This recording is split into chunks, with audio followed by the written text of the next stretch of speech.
মন্ডা পিঠা বিশ্ব চিন্তামণি পরমেশ্বর ভগবান শ্রীমান সত্যনারায়ণ মহাপ্রভুঙ্কর প্রীতি অর্থে যা যা আরতত্রাণ আনন্দে একবার হরে হরে বল।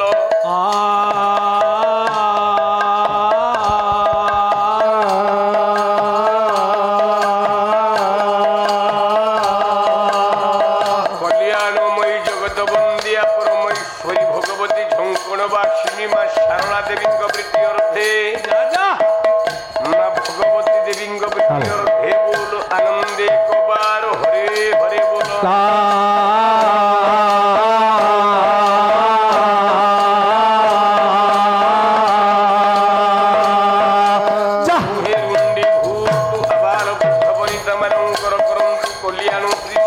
নারায়ণ মহাপ্রভু হে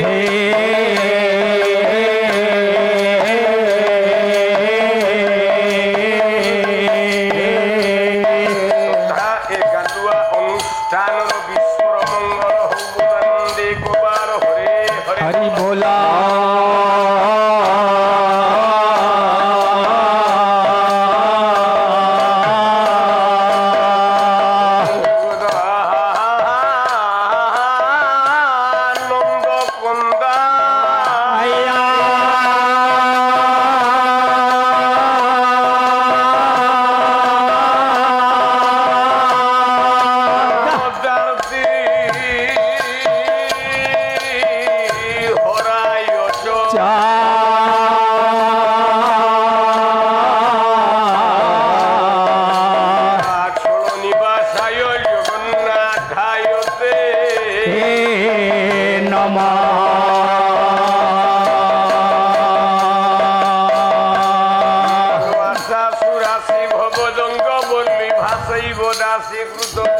সিন্ধু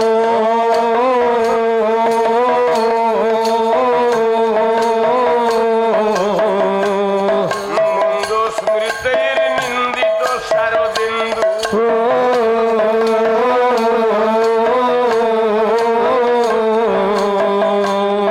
বন্দে রবীন্দ্রাসন সুন্দরিত্বম।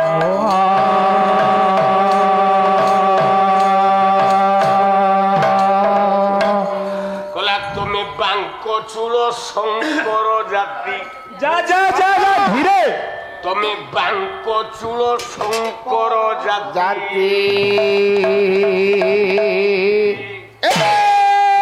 অহংকারে গেতে অহংকারে গেতে বংশী ভুঙ্কারে বাঙ্ক চূড় শঙ্কর জাতি অহংকারে কেতে শৃঙ্গারে বাঙ্ক চূড়া শঙ্কর জাতি চুয়াল হই নাউরি ঢঙ্গরে চুয়াল হই নাউরি ঢঙ্গরে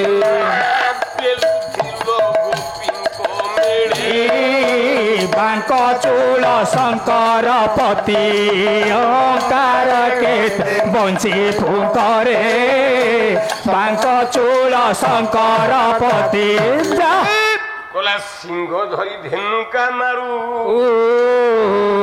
ওর সাঙ্গে পিরতি করো ইয়ে সিংহাণ পণত জনা যাইছে দুটা কোলে বসাইলু ভাই সোলারে বাঙ্ক চূড়া শঙ্কর জাতি অহংকারে কেতে বঞ্চি ফুঙ্কারে বাঙ্ক চূড়া শঙ্কর জাতি কইলা অহংকারে কেতে ফুঙ্কারে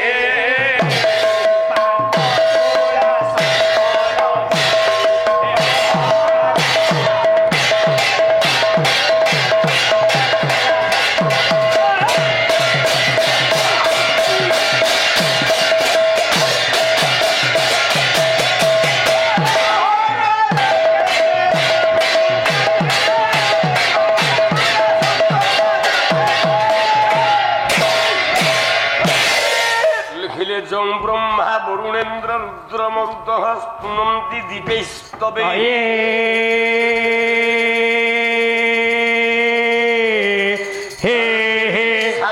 তদক্র উপনিষদে গায়ন্তি জং শ্যামগা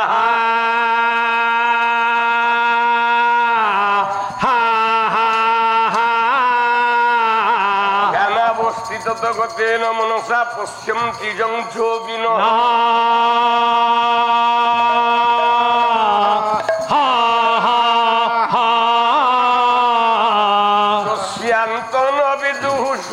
সুরগণা দেবায় তস্मै নমঃ।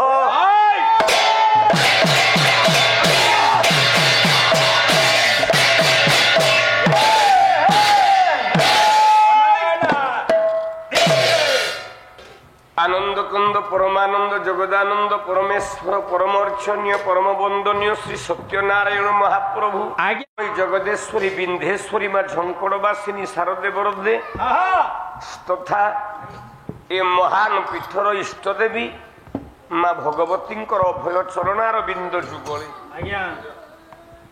ଚିତ୍ତମନକୁ ଅର୍ପଣ କଲା ପରେ ପରେ ସର୍ବାଦୁ ପାଲା ଗାୟକ ମାନଙ୍କର ଧର୍ମକୁ ରକ୍ଷା କରିବାକୁ ଯାଇ ମଙ୍ଗଳାଚରଣ ରୂପକ ଶ୍ଳୋକଟିଏ ପାଠ କରିଛି। ବହି ହେଉଛି ସଂସ୍କୃତ ଶ୍ରୀମଦ ଭାଗବତ ତୃତୀୟ ସ୍କନ୍ଦ 15 নম্বর শ্লোক। কবি কইলে দেবায়ম তস্मै নমঃ। দেবায় দেব শব্দর চতুর্থী বিভক্তি একবচন দেবায় বলতে দেবতাঙ্কু আজ্ঞা আজ্ঞা তস্मै বলতে ସେହି ସେହି ଦେବତାଙ୍କୁ ନମଃ ବୋଲେ ମୁଁ ନମସ୍କାର କରିବାକୁ ଯାଉଛି। ନା କୋଉ ଦେବତାଙ୍କୁ ନମସ୍କାର କରିବାକୁ ଯିବି? ଏଇ ମାଟିର ପୁଅ, ଏଇ ପୁରୀ ନୟାଗଡ଼ ମାଟିର ପୁଅ। ଆପଣ ମାନଙ୍କର କବି ହେଲେ ଯଦୁମଣି ମହାପାତ୍ର ଧାଡ଼ିଏ ପ୍ରମାଣ କଲେ ବୋଲେ ଅଘାରି ଅମ୍ଭିକି ଅମ୍ବୁଜ କରି ଅଘାରି ଅଙ୍ଘିକି ଅମ୍ବୁଜ କରି ଅଘାରି ଅମ୍ଭିକି ଅମ୍ବୁଜ କରି ଅଘାରି ଅଙ୍ଘିକି ଅମ୍ବୁଜ କରି ବିବର୍ଣ୍ଣିବାର ଛବି ଚାତୁରେ ବିବର୍ଣ୍ଣିବାର ଛବି ଚାତୁରେ ନିରଞ୍ଜିତର ପଗାରି ସରପଇନ ଅନ୍ତି ଦର୍ପସାଏ ସର୍ପାଇନ ପୁର କଣ୍ଠ ସହସ୍ର ବଦନରେ କାହା କୀର୍ତ୍ତି ଗୁଣ ଗାଇଲେ ତାହା କୀର୍ତ୍ତି ଗୁଣ ଗାଇ ସନାତନ ଦାସ ଗୋଟିଏ ଧାଡ଼ି ସଦାବେଳେ କହିଛି ମୋ ଆଖିରେ ଲୁହ ଦେନି ଭାବନା ମୁଁ ଜାନୁ ହରା ହୋଇଛି ଦୁର୍ବଳ ଭାଷା ଗୋଳମାଳ ହେଲେ ହେବି ମୁଁ ପ୍ରବଳ ଭାଷା ଗୋଳମାଳ ହେଲେ ହେବେ ମୋ ପ୍ରବଳ ଗୋଳମାଳ ହେଲେ ହେଲେ ହେବେ ମୋ ପ୍ରବଳ ସାରା ଓଡ଼ିଶାରେ ପ୍ରଚାରିତ ହେଇଗଲା ନୃସିଂହ ହୋତା ମରି ଯାଇଛି। ଗୋଟାଏ ଲୋକ ଦେହରେ ଅତି ବେଶୀ ଦିନ ହେଲେ ଭେଣ୍ଟିଲେଟରଟା 5 ଦିନ କି 6 ଦିନ ରହିବ ତାପରେ ସେ ବଞ୍ଚିବ। କିନ୍ତୁ ଏ ଭଗବତୀ ଦୟାରେ 18 ଦିନ ଭେଣ୍ଟିଲେଟର ଲାଗିଲା ମୋ ମୁହଁରେ ତଥାପି ମୁଁ ବଞ୍ଚିଛି। ଦଳ ନାହିଁ ପାଳିଆ ମାନଙ୍କୁ ମନା କରିଦେଲି କହିଲି ବାବୁରେ ଡାକ୍ତର କହିଛି 6 ମାସ ସଙ୍ଗେ ପାଲା ଗାଇବନି ତମେ କେମିତି ବଞ୍ଚିବ? ତମେ ଯୋଉ ଗାୟକ ପାଖକୁ ଚାହୁଁଛ ସେମାନଙ୍କ ପାଖକୁ ଯାଇକି 2 ଟଙ୍କା ରୋଜଗାର କରିକି ତମ ପରିବାର ପୋଷ। ମୋର ପାଲା ଗାଇବା ଦରକାର ନାହିଁ। ମୁଁ ବି ମଧ୍ୟ ପାଲା ଗାଇନି। ଏ ଗାଲୁଆ ମଞ୍ଚ ମତେ ଏତେ ଭଲ ପାଇଲା ବୋଲି ମୁଁ ଏଠିକି ଆସିଛି। ଆଉ ବେଶୀ ତ ପାଲା ଗାଇବିନି। ମନେ ରଖ ସନାତନ ଦାସ ଆର ବର୍ଷଠୁ ଝୁରି ହବ। କାହିଁକି ନା ଏଇ ବର୍ଷ ମୋ ପାଲା ଜୀବନର ଶେଷ ଇତିହାସ। ଆସନ୍ତା ବର୍ଷଠୁ ମୁଁ ଆଉ ଚାମର ହାତରେ ଧରିବି ନାହିଁ। এই ବର୍ଷ କେବଳ ଆଉ ରହିଲା ଦୋଳ ବେଦୀ ପୁରୀ 7 ରାତି, ଜଟଣୀ ନିରଞ୍ଜନପୁର 12 ରାତି, ଏଇ ଯୋଉ 10-30 ରାତି ଅଛି ଭଗବତୀ ମତେ କେମିତି ବଞ୍ଚେଇ ଥାଉ, ମୁଁ ଏ 10-30 ରାତି ଗାଇଦିଏ। କଣ କହିଲ? ବିଦ୍ୟା ହେଲା 32 ଗାୟକ 32 ବିଦ୍ୟା କହିବୁ। ମୁଁ କଣ ତମ ଘର ଚାକର? ମୁଁ କାଲି ଯୋଉଠୁ ଛାଡିକି ଗଲି କଣ ଶ୍ରୋତା ମାନେ ବସିଛନ୍ତି ଜାଣିନାହାନ୍ତି? 2-2ଟା ଚ୍ୟାନେଲ ଲାଗିଛି, ଯଦି ଲଗାଯିବ ପଚରା ଯିବ, ତମ ନାଁ ପଚାରିଲେ ଆସିବ। ମତେ ଅନୁଷ୍ଠାନ କାଲି କହିଲା ଇନ୍ଦ୍ରଜିତ ବଦ୍ଧ ହବ। ଆଜ୍ଞା ହେଇଛି ନା ନାଇଁ? ହେଇନି। ଆଚ୍ଛା ଯୋଉଠୁ ଛାଡିକି ଗଲି ହେଲା, ଘଣ୍ଟାଟେ ଯାଇନି ପାଲା ଛାଡିକି ବସା ଘରକୁ ପଳେଇଲୁ। ତମେ ମତେ ପ୍ରଶ୍ନ ପଚାରିବ, ତମ ଉତ୍ତର ମୁଁ କାହିଁକି ଦେବି? ତଥାପି ମୁଁ ଦଉଛି ଆଗ ଉତ୍ତର ନିଅ, କାରଣ କାଳେ ଖାଇକି ଶୋଇ ପଡିବ, ତମର ମନେ ପଡିବ ନାହିଁ। ତମେ କହିଦେଲ ବିଦ୍ୟା ହଉଛି ଅଷ୍ଟାଦଶ, 32 ବିଦ୍ୟା ନାଁ କହିବ। ବହି ନାଁ କହୁଛି, ବହି ହେଲା ରାଘବ ପାଣ୍ଡବିୟମ। କବି ହେଲେ ବିଶ୍ୱନାଥ କବିରାଜ। ଆଚ୍ଛା ଲେଖିଲେ ବିଦ୍ୟା ଜଗତରେ 32ଟା ବିଦ୍ୟା। ସେ 32ଟା ବିଦ୍ୟା କଣ ଟିକେ ଶୁଣିନି, ଆଗ ଉତ୍ତର ନେଇଯା। କଲା ତ୍ରୟୀଜା ରମ୍ୟା ଅଙ୍ଗ ଗୁଣ ସ୍ଫୁଟ,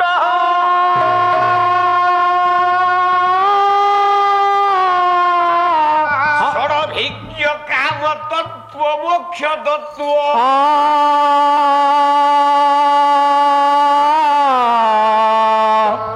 মীমাংসন পতঞ্জলি সাক্ষ্য,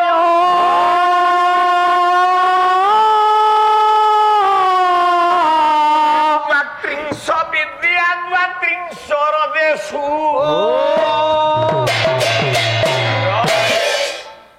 ତମର କାମ କିଛି ନାହିଁ, ଏକା ମାଧିଆ 32 ପଟ, ଏକା ନୃସିଂହତା ଯଦି ହବ 1000 ଇଏ ଭଜନ ପାଳିଆଠୁ ଆରମ୍ଭ କରିକି ଯେତେ ଆଣିକି ନଚେଇବ, ଏ ଧୁଡୁକି ନାଚ ନାଚିବ। ପାଲା ବିଷୟରେ ୟାର ଜ୍ଞାନ ନାହିଁ, ରାତି ଯାକ ଖାଲି ଭଜନ ଭଜନ ଭଜନ ଚାଲିଲା।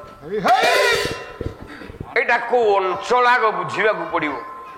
ଏ ପରା ପୁରୀ ଅଞ୍ଚଳ, ଏଠି ବିଦ୍ୟା ଦରକାର। ବିଦ୍ୟା ପାଠ ଯଦି ନଦେଲ ତମକୁ କେହି ପଚାରିବେନି। ନା ନା, ରାତି ଯାକ ଭଜନ କଣ ଗାଉଛ? ବିଦ୍ୟା ହଉଛି 32ଟା। କେମିତି ନା?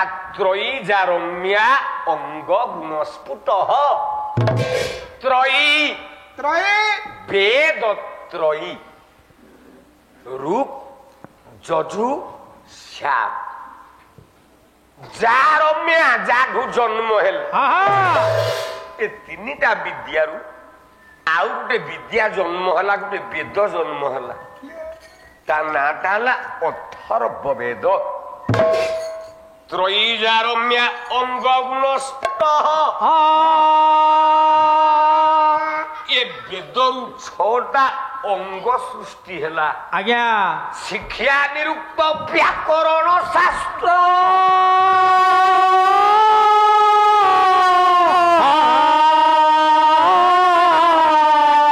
ମାର୍ଗେ ଷଡ଼ଭିଜ୍ଞ ତତ୍ତ୍ୱ, ଗୋଷ୍ଠାଙ୍ଗ ପ୍ରକୃତି ପ୍ରବୀଣେଇ,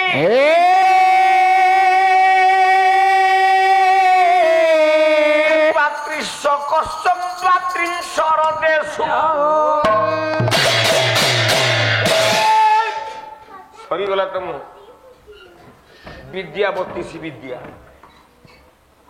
ଅଙ୍ଗ ହେଲା 6, ଗୁଣ ହେଲା 8, ବେଦ ହେଲା 4, ଶିକ୍ଷା ଆଜ୍ଞା ନିରୁକ୍ତ ହଁ ବ୍ୟାକରଣ ଆଚ୍ଛା ଧୀ ହଁ ବିଦ୍ୟା ହଁ ଶକ୍ତି ଆଚ୍ଛା ଅକ୍ରୋଧ ହଁ କାମ ତତ୍ତ୍ୱ ଆଜ୍ଞା ଲୋକ ତତ୍ତ୍ୱ ହଁ ମୁଖ୍ୟ ତତ୍ତ୍ୱ। ଜୟ। ଲାଗିଆ 32। ମୁଁ କହୁଛି ବିଦ୍ୟା 32 ନୁହଁ 64। ବଳ ନାହିଁ ଦେହରେ। ଅନୁଷ୍ଠାନକୁ ବାରମ୍ବାର କହିଲେଣି ପିଲେ ମତେ ବିଦା କରିଦିଅ। କାହିଁକି ନା ମୁଁ ଠିଆ ହବା ଗାୟକ ନୁହଁ, ସାରା ଓଡ଼ିଶା ଜାଣିଛି ନୃସିଂହ ତା ଚଳଚଞ୍ଚଳ ଗାୟକ। ମତେ କଷ୍ଟ ଲାଗୁଛି, ମତେ ଭଲ ଲାଗୁନି। ଆଉ ଯଦି କାଲି ରହେ ମୁଁ ତମକୁ ଚ୍ୟାଲେଞ୍ଜ ମାରି କହୁଛି, ବିଦ୍ୟା 32 ନୁହଁ, ବିଦ୍ୟା ହଉଛି 64ଟା। ଦେଇପାରିବ ପ୍ରମାଣ? ମୁଁ ଜାଣିବି ତମେ ପ୍ରକୃତ ପାଲା ବାଲା। ଭଜନ ଗାଇବା ଗାୟକ, ତମ ଭଳିଆ ଗାୟକ ନୃସିଂହତା ପାଖରେ ଭଜନ ପାଳିଆ ରହିବା ଉଚିତ। ବ୍ରାହ୍ମଣ କାବ୍ୟଟିକୁ ଆରମ୍ଭ କଲ ଶ୍ରୀମଦ ଭାଗବତରୁ। ଯେତୋଟି ପିଲା ଜନ୍ମ ହଉଛନ୍ତି, କେତୋଟି ପିଲା? କେତୋଟି? ନା 8ଟା ପିଲା ଜନ୍ମ ହେଲେ ବ୍ରାହ୍ମଣୀର ସବୁ ପିଲା ମରି ଯାଉଛନ୍ତି। କାନ୍ଦୁଛି ବ୍ରାହ୍ମଣ, କଲା ପାଣ୍ଡବ ପ୍ରିୟ ଦଣ୍ଡୁ ଚକି ଦୋଷେ, ପାଣ୍ଡବ ପ୍ରିୟ ଦଣ୍ଡୁ ଚକି ଦୋଷେ, ଦାଣ୍ଡକୁ ଏ କଥା କେମନ୍ତ ଦିଶେ, ଦାଣ୍ଡକୁ ଏ କଥା କେମନ୍ତ ଦିଶେ।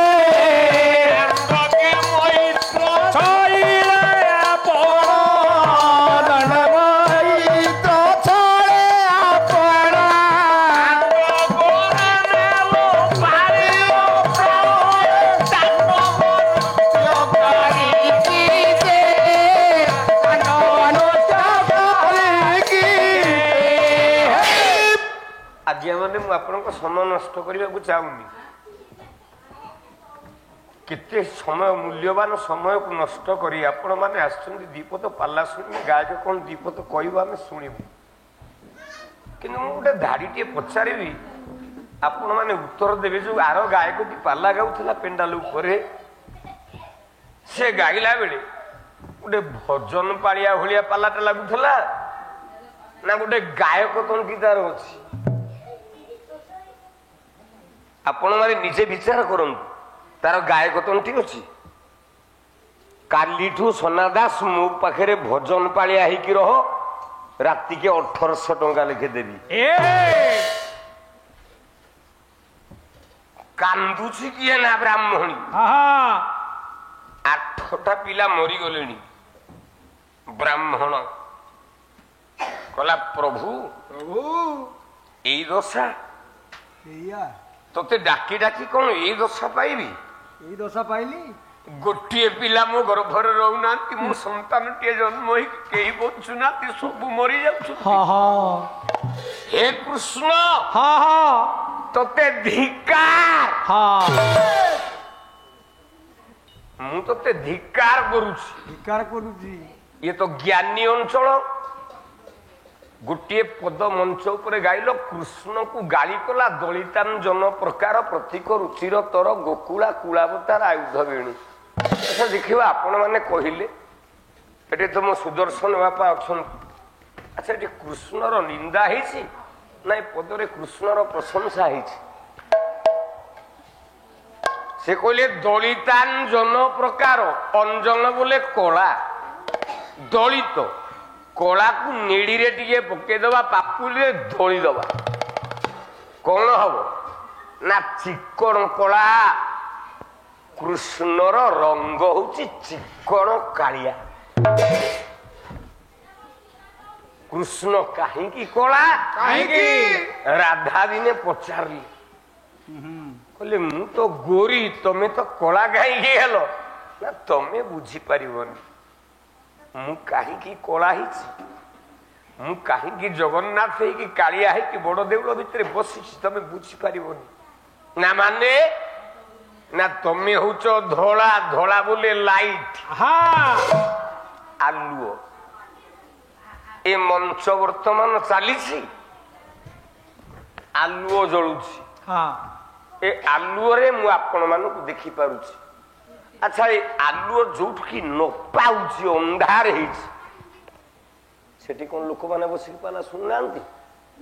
ଆଚ୍ଛା ସେମାନଙ୍କୁ କଣ ମୁଁ ଦେଖିପାରୁଛି? ନା ନା ନା। ଭଗବାନ କୃଷ୍ଣ କହିଲେ, ରାଧା ତମେ ଧଳା, ତମେ କେବଳ ଦେଖିପାରିବ, ମୁଁ ହଉଛି କଳା। କାହିଁକି? କାହିଁକି? ନା କଳା ହଉଛି ଜଗତର ଶ୍ରେଷ୍ଠ ରଙ୍ଗ। ଏ ବିଶ୍ୱ ବ୍ରହ୍ମାଣ୍ଡରେ ଯାହା ହଉଛି ମୁଁ ନିଜେ ସବୁ ନିଜ ଆଖିରେ ଦେଖୁଛି। ଆଜ୍ଞା ମୋଠୁ ଆଉ ଦେଖିଲା ବାଲା କେହି ନାହାନ୍ତି। ନା ନା ନା ଏଇଥିପାଇଁ ମୁଁ ହଉଛି କଳା, ହଁ ତମେ ହଉଛ ଧଳା। ଆଚ୍ଛା ଦଳିତା ଜନ ପ୍ରକାର ପ୍ରତୀକ ରୁଚିର ତର ଗୋକୁଳା କୁଳା ବତାର ଆୟୁଧ ବେଣୁ। ଆଚ୍ଛା କବି କଣ ଚାହିଁଥିଲେ ଗାଳି କରିପାରିନଥାନ୍ତେ? ଯଦୁମଣି ମହାପାତ୍ର କଣ କହିଲେ? କହିଲେ ଗୋକୁଳ କୂଳ ଅବତାର, ତମେ ଗୋକୁଳ କୂଳର ଅବତାର, ଆୟୁଧ ବେଣୁ ବୋଲେ ବଂଶୀ, ସପ୍ତରନ୍ଧ୍ର ସପ୍ତ ସ୍ୱର, ସାତ ସ୍ୱରରେ ସାତ ଉଚ୍ଚାଟନ। ସିଆଡ଼କୁ ଯିବାକୁ ବେଳ ନାହିଁ, ମୁଁ ଯାଉନି।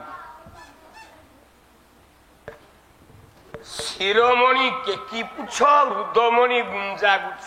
ଆଜ୍ଞା ତମେ କେକି ପୁଛକୁ ଗ୍ରହଣ କର। ତା ବୁପାର କଣ ପଇସା ନଥିଲା? ସେ ଚାହିଁଥିଲେ ଗୋଟେ ହୀରା ହାର ପିନ୍ଧି ପାରିନଥାନ୍ତା? ଆଜ୍ଞା ସେ ଚାହିଁଥିଲେ କଣ ଗୋଟେ ମୁକ୍ତାର ମୁକୁଟ ପିନ୍ଧି ପାରିନଥାନ୍ତା? ନା, ସେ ପିନ୍ଧିଲା କଣ କଣ ନା କେକି ପୁଛ। କେକି ବୋଲେ ମୟୂର। ନୃତ୍ୟ କଲା ବେଳେ ମୟୂର ଉଚ୍ଚାଟନ ହବ।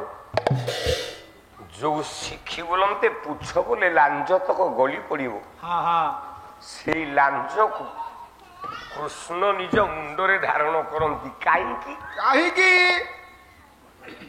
ନା କେକି ବୋଲନ୍ତେ ମୟୂରୀ ବଞ୍ଚିଥବ ମୟୂରକୁ ଅନେଇକି। ମୟୂରର ବିନ୍ଦୁ ଯେତେବେଳେ ସ୍କଳିତ ହବ, ଆଜ୍ଞା ସେ ଖୁଣ୍ଟି ଖୁଣ୍ଟିକିନି ଖାଇକି ପିଲା ଜନ୍ମ କରିବ।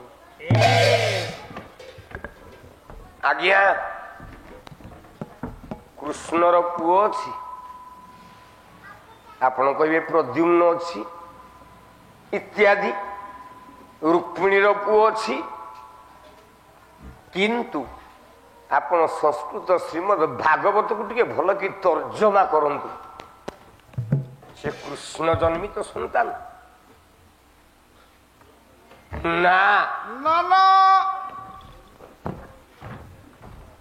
ସେମାନେ କୃଷ୍ଣ ଜନ୍ମିତ ସନ୍ତାନ କି? ନା, ଭଗବାନ ନିରାକାର ବିଷ୍ଣୁ ଚତୁର୍ଭୁଜ। ହଁ ହଁ ଯାହା ସ୍ତ୍ରୀ ହଉଛି ମହାଲକ୍ଷ୍ମୀ ମା ବୋଲି ଡାକୁଛି। ତାକୁ ମା କାହିଁକି ଡାକିବ? ତାକୁ ନାନୀ ଡାକିଲେ କଣ ଭୁଲ? ଲକ୍ଷ୍ମୀ କି ମା କାହିଁକି ଡାକିବା? ତମେ ମାନେ ମା ତ ଯେତେବେଳେ ମାଣବସା ଗୁରୁବାର ବହି ପଢି ଦଉଛ, ଆଜ୍ଞା ନମସ୍ତେ କମଳା ମାଗୋ ସାଗର ଦୁଲଣୀ ମାଗୋ ସାଗର ଦୁଲଣୀ। ନମସ୍ତେ ନମସ୍ତେ ମାତ ବିଷ୍ଣୁ ପାଟ ରାଣୀ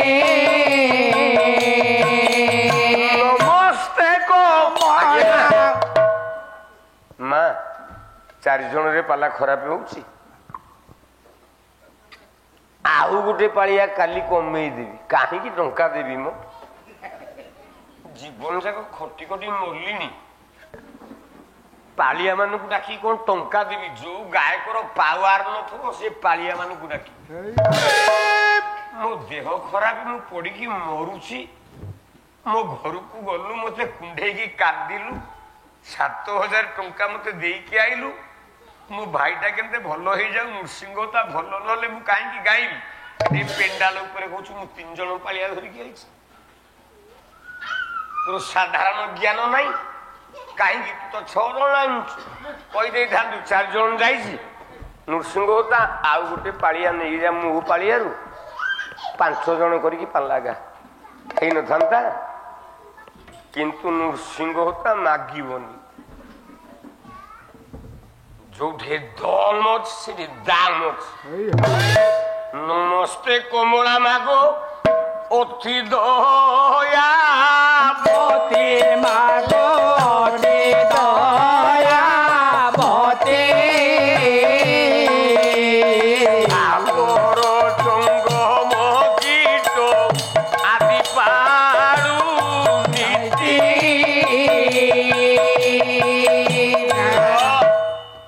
ଆଜ୍ଞା ଜଗତରେ ସୃଷ୍ଟିକର୍ତ୍ତା କିଏ? କିଏ? ସୃଷ୍ଟିକର୍ତ୍ତା କିଏ? ଆମେ ସମସ୍ତେ କହେ ବେଦପତି ବ୍ରହ୍ମା। ପାଳନକର୍ତ୍ତା କିଏ? ଆମେ କହେ ବିଷ୍ଣୁ। ବିଷ୍ଣୁ। ସଂହାରକର୍ତ୍ତା କିଏ? ଆମେ କହେ ଶିବ। ଶିବ ଠାକୁରେ। ଆମେ ଠିକ କହୁଛେ ତ? ଆରେ ଜଗତକୁ ସଂସାରରେ ସୃଷ୍ଟି କରିଛି କିଏ? ବ୍ରହ୍ମା ନା, ବ୍ରହ୍ମା ସ୍ତ୍ରୀ ସାବିତ୍ରୀ। କେନ୍ଦୁଝର ଜିଲ୍ଲା ଯଦି ଯିବେ ସେଠି ମାଇପି ମାନେ ଧାନ ବୁଣିବେ, ସେଠି ମାଇପି ମାନେ ଧାନ ଉପାଡ଼ିବେ, ସେଠି ମାଇପି ମାନେ ଧାନ ରୋଇବେ, ସେଠି ମାଇପି ମାନେ ଧାନ ଗଛରେ ସାର ଦେବେ, ସେଠି ମାଇପି ମାନେ ଦାରେ ଧାନ କାଟିବେ। ପଣ୍ଡିପ ଯିବ ଖାଲି ବେଙ୍ଗଳା ଟିକେ କରିଦବ। ଆରେ ନଟିଆ ନା କେତେ ପଉଟି ଧାନ ପାଇଛୁ? ନା ମୁଁ 70 ପଉଟି ପାଇଛୁ। ନା ତ ବୋପା ଗୁଣ୍ଡ ପାଇଛୁ। ତ ଭାରି ଯାକ ସବୁ କଲା, ତୁ କଣ ପାଇଛୁ? ତ ଭାରି ଯା ସବୁ କରିଛି, ତୁ କହୁଛୁ ମୁଁ ସବୁ ପାଇଛି। ଏ ଜଗତଟା ହଉଛି ସେଇଆ। ଖରାପ ଭାବିବେନି ଯେ ରାଜନୀତିଆ ଲୋକମାନେ ଥିବେ, ମୁଁ ତ ରାଜନୀତିଆ ଲୋକ ନୁହଁ। ସରପଞ୍ଚରେ ଠିଆ ହେଇଥବ, ନାଁ ଲେଖା ହେଇଥବ ପୁଷ୍ପଲତା ଦଳେଇ। ଆଚ୍ଛା, ପୁଷ୍ପଲତା ଦଳେଇ ସରପଞ୍ଚରେ ଜିତିବ, ତା ସ୍ୱାମୀ କି ଲୋକମାନେ ଡାକିବେ, ସରପଞ୍ଚ ବାବୁ ଟିକେ ଆଇଲ।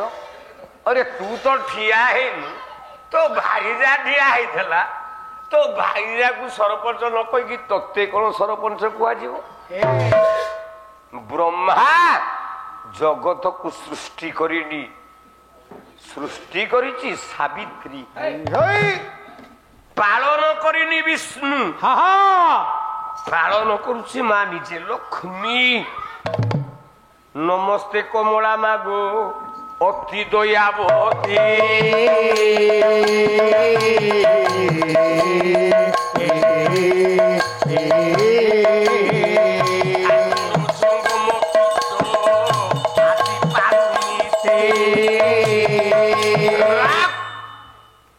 स्थावर जंगम कीट आदि पालुनीति पालुची किए ना मां लक्ष्मी आमे नारायण ना आज्ञा आज्ञा नारायण कोड़े पालुची संहार शिव करेनी संहार संहार करे किए ना ओई गिरी नंदिनी नंदित मेदिनी विश्व विनोदिनी नंदिरते विश्व विनोदिनी नंदिरते मा विश्व विनोदिनी नंदिरते नंदित मेदिनी विश्व विनोदिनी नंदिरते विश्व विनोदिनी नंदिरते मा विश्व विनोदिनी नंदिरते गिरिवर विंध्य शिरोमणि वासिनी विष्णु विलासिनी विष्णुरते विष्णु विलासिनी विश्वरते मा विश्व विलासिनी विश्वरते भगवती है सिद्धि कंठा कुटुंबिनी भूरि कुते जय जय हे मई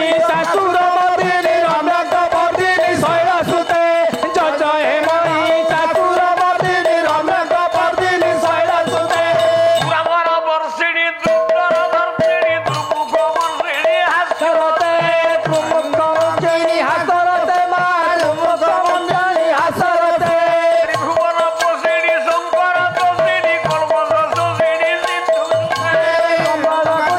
सिंधु सते मा जीवन दर्शिनी सिंधु सते बाबुजा निरोधिनी कल्मष नाशिनी राजसुते जय हे मई शाशुर मर्दिनी रम्यक मर्दिनी शैलसुते जय जय हे मई शाशुर मर्दिनी रम्यक मर्दिनी शैलसुते काली मो आगो थाके रे गोटे चेयर फांका नथिला तमे 7टारू पिंडाल आइलो 6टारे पिंडाल आरंभ होबा कथा अनुष्ठान जाई कि मो पाखरे कहिले मु कहि मु कोन करिवि मोर कोन थाको जे मु आगो पळेबि আচ্ছা আইলো তোম পালিয়া 6:30 তুমি আইলো 7:30 এ তো পুরী জেলা পালা ঘন্টায় দেরি কল 7:30 আইলো পেন্ডাল উপরকু 9:30 পড়েল কে সময় পালা গাইল তোমাকে পয়সা কিয়ে দেব তুমি গালুয়া বালা গাঁ যদি তাকে পয়সা ঠিক রে যেতিকি তুটেইছ সেতু কাটিকি অধে যদি মতে নদব তাহলে সনাতন দাসକୁ ধর্ম সইবনি মালো ওই জগদম বাকদম পবন প্রিয় বাসবাসিনী বাসরসে বাসবাসিনী বাসরসে মা বাসবাসিনী বাসরসে শ্রীগিরিজালয় শিখর শিরোমণি তুঙ্গ হিমালয় মধ্যবর্তী লিঙ্গ হিমালয় মধ্যবর্তী মা লিঙ্গ হিমালয় মধ্যবর্তী জয় জয় হে মহিষাসুর মর্দিনী রণক মর্দিনী শৈলসুতে জয় জয় হে মহিষাসুর মর্দিনী রণক মর্দিনী শৈলসুতে সংহার করে কি না কালী কালীটি কিয়ে কিয়ে না কালর স্ত্রী হা হা কালর উপরে কালী এ জগতକୁ সংহার করে আজ্ঞা লক্ষ্মী পালন করে হা ব্রহ্মা স্ত্রী জগতକୁ সৃষ্টি করে বলি ব্রহ্মার গোটিয়ে না রহিলা দক্ষ আজ্ঞা যাহাକୁ ଆମେ କହେ ଦକ୍ଷ ପ୍ରଜାପତି আজ্ঞା ତା ସ୍ତ୍ରୀ ନା ହେଲା ପ୍ରସୂତି হা হা ମେଡିକାଲକୁ ଆମେ ଯେତେବେଳେ ନେଇକି ଯାଉଛେ ନିଜ ସ୍ତ୍ରୀ କି ହଉ ଝିଅ ହଉ ଭଉଣୀ ହଉ ଆଜ୍ଞା ସିଏ ପଶୁଟି ଯୋଉ ଘରକୁ ସେଟା ଲେଖା ଯାଇଛି ଲେବର ରୁମ୍ হা হা বা ପ୍ରସୂତି ଗୃହ গৃহ ପ୍ରସୂତି ସେଇଠି ହେଇଥାଏ ବ୍ରାହ୍ମଣ କାନ୍ଦୁଛି କଲା ପ୍ରଭୁ হা ପିଲାଟିଏ ଜନ୍ମ ଯେତେ ଜନ୍ମ ହେଲେ 8ଟା ଯାକ ଛୁଆ ମରିଗଲେ ମରିଗଲେ ଧିକ୍ କୃଷ୍ଣ ତୋତେ କୃଷ୍ଣ ମୁଁ ତୋତେ ଧିକ୍କାର କରୁଛି ତୁ ଭଗବାନର ପଦବାକ୍ୟ ଅୟଂ ଦରିଦ୍ରଂ ଭବିଷ୍ୟତି ବୈଧ୍ୟସୀ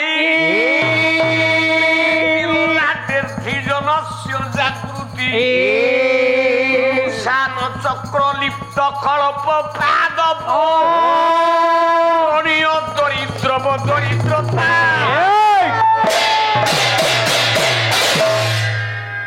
হে কৃষ্ণ ସମସ୍ତେ କହନ୍ତି ଯୋଉ ଲୋକଟା ଦରିଦ୍ର ହେଇଥାଏ হা হা ଗାଁରେ ଜଣ ଜଣ ଲୋକ ଥିବେ ଜଣଙ୍କ ଝିଅ ବାହାଘର ହେଇପାରୁନି ପଇସା ନାହିଁ ଜଣ ଜଣ ଲୋକ ଥିବେ 5 ଲକ୍ଷ ଦେଇଦେବେ হা হা ନେ ତୁ ଝିଅ ବାହାଘର କରିଦେ ମାନେ ତାଙ୍କ ପାଖରେ ଏତିକି ଅର୍ଥ ଅଛି ତୁ କୃଷ୍ଣ ଏଇ ଠାକୁର ନା ନା ଶତ୍ରୁଣା କପି କଛୁଞ୍ଚ ନିବ ପାଟିର ନା ତାନା କଳ୍ପ ବୃକ୍ଷ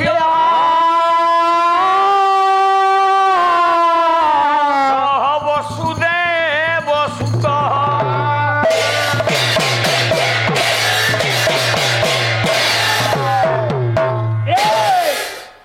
କେଡେ ବଡ କଥା କହିଦେଲୁ ଆଜି ପେଣ୍ଡାଲରେ ଏତେ ବଡ ଜ୍ଞାନୀ ଅଞ୍ଚଳରେ ନୃସିଂହ ହୋତା କୁଆଡେ ଶ୍ଲୋକ ଗାଇବା ଗାୟକ ନୁହଁ ଏ ସନା ଭାଇନା ଏଇଠି ଅଛନ୍ତି ବାପା ସୁଦର୍ଶନ ମହାପାତ୍ର ସ୍ୱରୁଣ ବାଦପାଲା ଚାଲିଥାଏ ପ୍ରଭାତ ସାହୁ ମୋ ବନ୍ଧୁ ମରିଗଲାଣି ମୋ ଡାହାଣ ହାତଟା କଟିଗଲା ନୃସିଂହ ହୋତା ପ୍ରଭାତ ସାହୁ ସଦାବେଳେ ବାଦପାଲା ତେଣୁ ଗୋଟେ ହାତ କଟିଗଲା ଆଉ ଗୋଟିଏ ହାତ ଅଛି ମୁଁ ବଞ୍ଚିଛି ମୁଁ କେତେବେଳେ ବି ଟଳି ପଡ଼ିବି ଆଉ ମୋ ଉପରେ ବି ମୋର ଭରସା ପାଉନି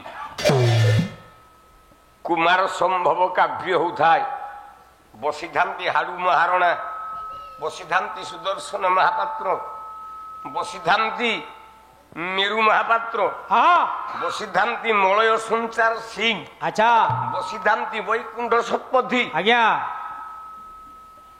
ଯେତେବେଳେ 70 ଶ୍ଳୋକ ଗାଇଲି ମଳୟ ସଂସାର ସିଂହ ଆସିକି ମତେ କୁଣ୍ଢେଇକି ନାଚିଲେ, କହିଲେ ଆମେ ଆଉ ଗୋଟେ ମାର୍କଣ୍ଡେୟ ବାହିନୀ ପତି ପାଇଲୁ। ମୁଁ କହିଲି ନାଇଁ, ମୁଁ ତା ପାଦ ଧୂଳିକି ସମାନ ନୁହଁ। ଶ୍ଲୋକ ଗାଉଛୁ, କି ଶ୍ଲୋକ ତମେ ଶିଖିଛ? ଗୋଟିଏ ଶ୍ଲୋକ ତ, ଚାରି ଧାଡ଼ିଆ ଶ୍ଲୋକ ତମଠୁ ମୁଁ ପାଇଲିନି। ଆପଣ ମାନେ ବସିଛନ୍ତି, ଜ୍ଞାନୀ ମାନେ ପାଲା ଶୁଣୁଥିଲେ, ଗୋଟେ ଚାରି ଧାଡ଼ିଆ ଶ୍ଲୋକ ପାଇଲେ। ସବୁ ଶ୍ଲୋକ ଦିଧାଡ଼ିଆ, ଇଏ ଦିଧାଡ଼ିଆ ଶ୍ଲୋକିଆ ଗାୟକ। ଇଏ ଚାରି ଧାଡ଼ିଆ ଶ୍ଲୋକ ୟା ଜୀବନରେ ଶିଖିନି, କିଏ ଶିଖିପାରିବନି। ଆଉ ଭାବୁଛି ମୁଁ 4 ଜଣ ଧରିକି ଆସିଛି, ମୋ ଦେହ ଖରାପ, ମତେ ହରେଇଦବ, ଭାବେ ନା ମୁଁ ଜାନୁ ହରା। ଆରେ ମୋ ଅଣ୍ଟା ଖରାପ ହେଇଯାଇଛି, ମୋ ଦେହ ଖରାପ ହେଇଛି, ମୋ ତଣ୍ଟି ଖରାପ ହେଇନି ରେ ବାପା। এইটা যৌদিন যায় ধব লুহা মহি বুলেই দেবি। লঙ্কা শুকি যাই, রাগ কমি যাইছি। ব্রাহ্মণ কান্দুচি গলা কৃষ্ণ, ମୋ ପିଲା ବଞ୍ଚିବେନି। ଯିଏକି କୃଷ୍ଣ ତତେ ମୁଁ ଧିକାର କରୁଛି। ଏ ଜଗତରେ କୃଷ୍ଣ ନିନ୍ଦା ସମସ୍ତେ ସହିପାରିବେ, ମାତ୍ର ଜଣେ ସହିପାରିବନି। ସେ କିଏ ଜାଣିଛ? କିଏ? ସେ ହଉଛି ଏକମାତ୍ର ତୃତୀୟ ପାଣ୍ଡବ ଅର୍ଜୁନ। କୃଷ୍ଣ ନିନ୍ଦା ସହିଲେ ମରିଯିବ। କହିଲା ଛାରେ ବ୍ରାହ୍ମଣଟା, ତୁମ ପ୍ରଭୁ କୃଷ୍ଣକୁ ନିନ୍ଦା କରୁଛୁ, ତୋର କେତେ ବଡ ସାହସ। ସେ ପରା ଜଗତର ସର୍ବଶ୍ରେଷ୍ଠ ମହେନ୍ଦ୍ର ମଣି, ସୁନ୍ଦର ଯଦୁ ବୃନ୍ଦ,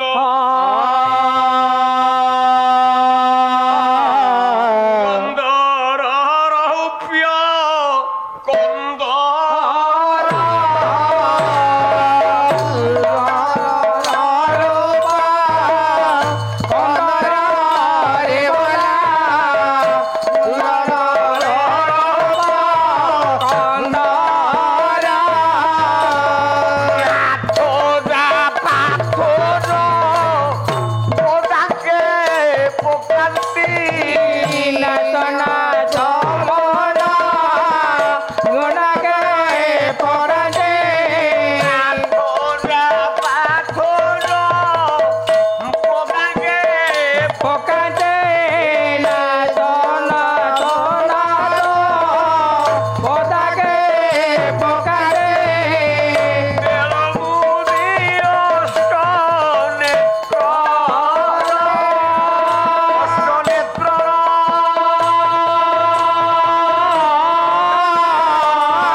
ଯାକୁ ଶିବ 5ଟା ମୁଣ୍ଡରେ 15 ଆଖି ବୁଝିକି ମୁଣ୍ଡିଆ ମାରେ ମାରେ, ଯାହାକୁ ଅନନ୍ତ ନାଗ।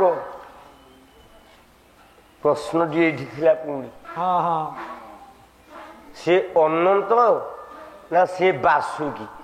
କାଲିଠୁ ସନାତନ ଦାସ ନାଁକୁ କାଟିକି କାଲିଠୁ ଲେଖେ ସନାତନ ଦେହୁରୀ।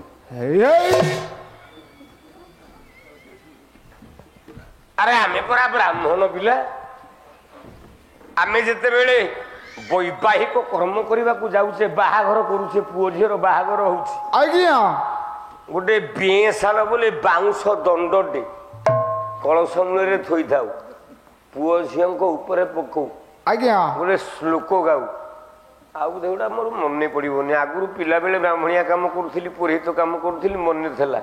ତଥାପି ଚେଷ୍ଟା କରୁଛି କାଳେ ହଉ ହଉ ହେଇଯିବ। ଓଁ ସ୍ଥିର ଭବ ବିଡ଼ି ବଙ୍ଗ ଭବ ବର୍ଜ୍ୟବାନ ଭବ ବିଡ଼ି ବଙ୍ଗ କନ୍ୟାବର ଦୁଭବ ର ର ର ବସରେ ପାଟି କରନା। ହଉ ହଉ ହେଇଗଲା କେମିତି? ଆମେ ବ୍ରାହ୍ମଣ ମାନେ ବାଉଁଶ ଡାଳଟାକୁ ନେଇ ଆଜ୍ଞା ପୁଅ ମୁଣ୍ଡରେ ପାହାରେ ଝିଅ ମୁଣ୍ଡରେ ପାହାରେ ଯେତେବେଳେ ପକାଉ ଆମେ ପ୍ରଥମେ କଣ କରୁ ଆଜ୍ଞା? କଣ ଆପଣଙ୍କ ବାହାଘର ବେଳରେ ବେଦୀ ଉପରେ କଣ କରୁ? ଏଇ କଳସ ମୂଳରୁ ବାଉଁଶଟାକୁ ଆଣିଲା ବେଳେ ଆମେ ଗାଉ ଓಂ ଅନନ୍ତାୟ ନମଃ ନମଃ ବାସୁକିଭ୍ୟାଂ ନମଃ ନମଃ ତକ୍ଷକାଭ୍ୟାଂ ନମଃ ନମଃ ପଦ୍ମାୟ ନମଃ ନମଃ ମହାପଦ୍ମାୟ ନମଃ ନମଃ 8ଟି ନାଗକୁ ଡାକୁ। ଅଷ୍ଟକୁଳା ନାଗକୁ ଧରିକି ପୂଜା କରୁ। ସେଇ ଅଷ୍ଟକୁଳା ନାଗ ଭିତରେ ଶ୍ରେଷ୍ଠ ନାଗ ହଉଛି ଅନନ୍ତ। ସେଇ ଅନନ୍ତର ଅନ୍ୟ ନାମଟି ହଉଛି ବାସୁକି। ଆମେ କହୁଛେ ଅନନ୍ତ, ବାସୁକି, ତକ୍ଷକ, କର୍କଟକ, ପଦ୍ମ, ମହାପଦ୍ମ, କୁଳିନ 8ଟି।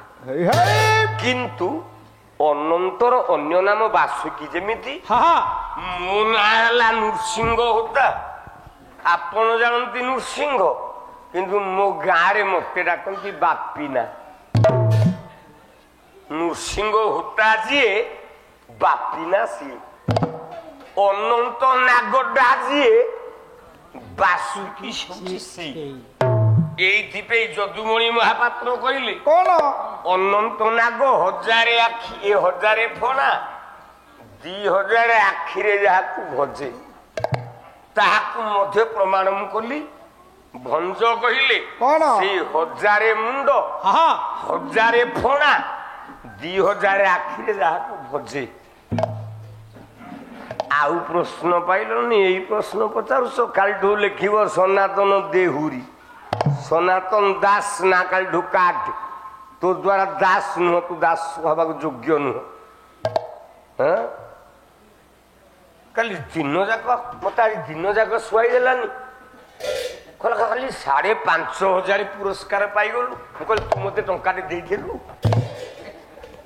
ଆରେ ମତେ ତ ଶ୍ରୋତା ଦେଲେ, ମୁଁ କଣ କାହାକୁ ମାଗିଛି ଆଜ୍ଞା ମତେ 8 ଅଣା କିଏ ଦିଅ? ଆଉ ତୋର 700 ହେଲା, ମୁଁ କଣ କରିବି? ତୁ ତ 700 ଟଙ୍କିଆ ଗାୟକ, ତୁ 5,500 ପୁରସ୍କାର ପାଇବୁ କେମିତି? ଆଜି ପ୍ରଥମ ଥାକ ମୁଁ ଅନେଇକି ପିନ୍ଧିକି ବସିଲିଣି 1.5 ଘଣ୍ଟା ହେଲା। ପ୍ରଥମରୁ ଲୋକ ଗଣିଲା ବେଳକୁ ମାତ୍ର 16 ଜଣ। ନୃସିଂହ ତା ଟାଇମ ଯେତେବେଳେ ହେଲା ସେତିକି ବେଳେ ଗଣିଲା ବେଳକୁ ଲୋକ ପାଖାପାଖି 100 ହେଲେଣି। ଦ୍ୱିତୀୟ ଧାଗରେ ଯୋଉ ଗାୟକ ଶ୍ରୋତା ରଖି ନ ପାରିବ ସେଇଟା ଗାୟକରେ ଗଣା ନୁହଁ। ପ୍ରଥମ ଥାକ ଯେମିତି ଚାଲିଲେ ଚାଲିଯିବ।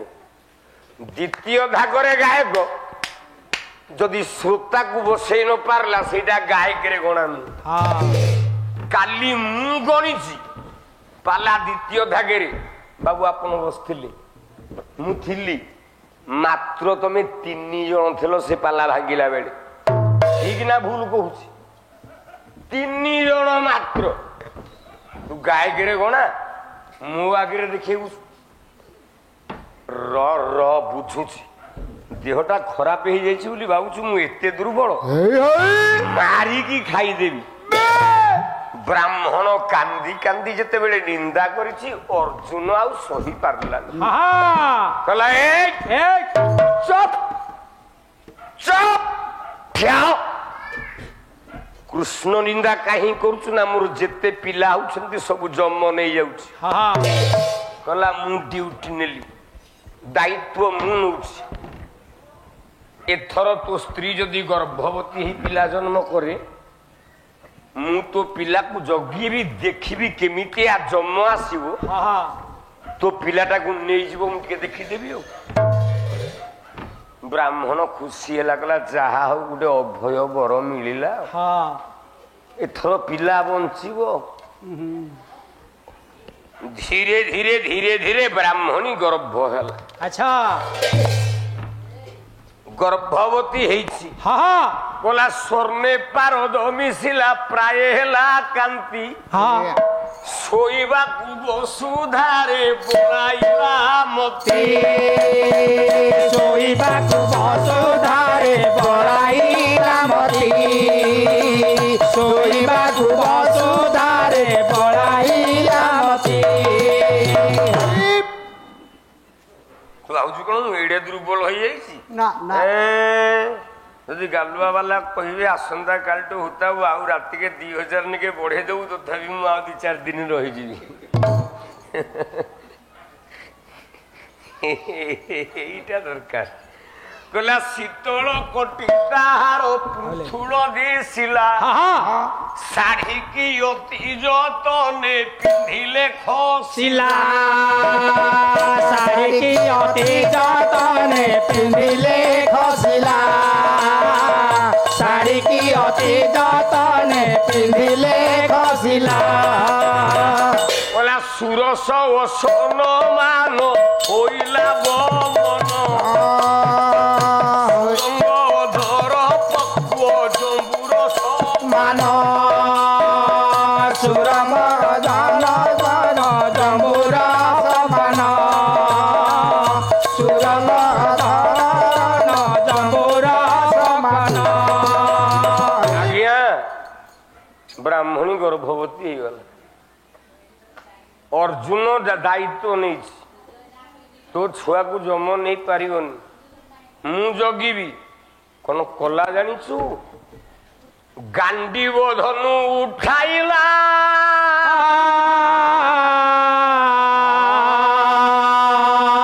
ଶେଷେ ବୀର ଅର୍ଜୁନ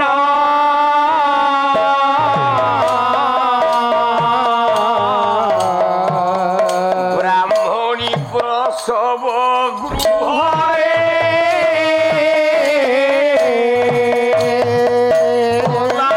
ଶସ୍ତ୍ର ଦନ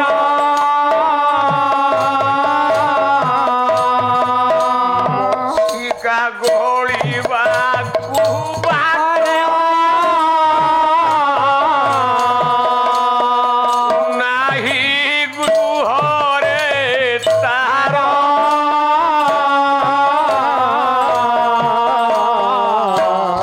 କିଛି ବ୍ରାହ୍ମଣ ସନ୍ତାନ ପାଠ ଗାଣ୍ଡିବ ନ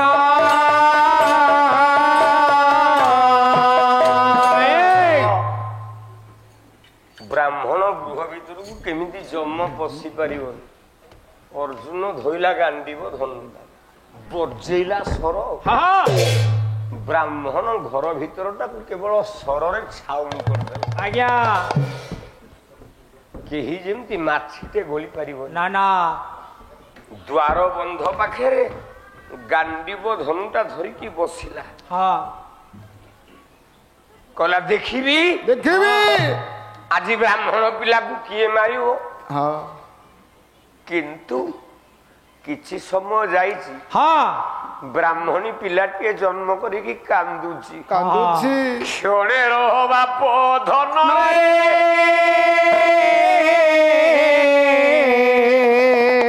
ଯାଉନ ଶୋଇବ ତମକୁ ନିଦ ଆସୁନାହିଁ ମୁଁ ଯାହା ଗାଇବି କପି କରିକି ଆର ପାଲାରେ ଅନ୍ୟ ଗାୟକ ପାଖରେ ଗାଇବ ଆଉ କଣ ଯା ଶୋଇବ ଯା ପାଲା ଗାଇବାକୁ ଆଇଛ କ୍ଷଣେ ରହ ବାପ ଧନ ନେତ୍ର ସନ୍ଧିବା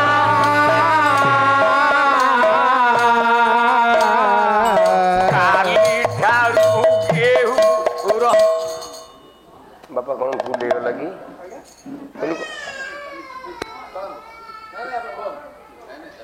କଣ ଭୁଲ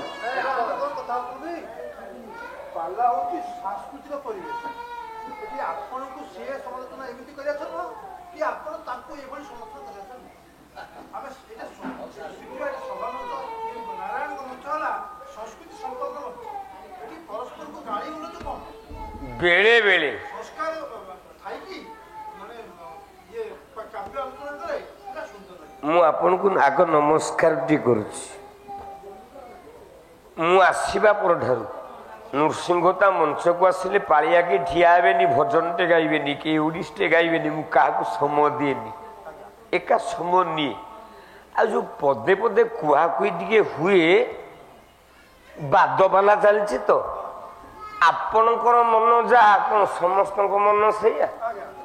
ତେଣୁ କିଛି କିଛି ଲୋକ କହିବେ ଦି ଗାୟକ ବାଦବାଲା ଗାଉଛନ୍ତି, କିଛି କୁହାକୁହି ହଉନାହାନ୍ତି। ଏଇଥିପାଇଁ ଆମେ ପଦେ ପଦେ ପେଟ ପାଇଁ ନାଟ ଲଗେଇକି କୁହାକୁହି ହଉଛୁ, ନହେଲେ ଆଉ କିଛି ନାହିଁ। କିନ୍ତୁ ଶାସ୍ତ୍ର କେବେ ଭୁଲ ହବନି। କ୍ଷଣେ ରହବା ପଧନରେ ମୋର ନେତ୍ର ପ୍ରତିମା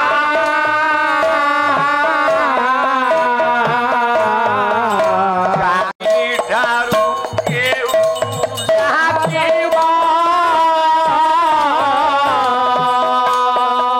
ଥରେ ଶୁଣଲୋ ମା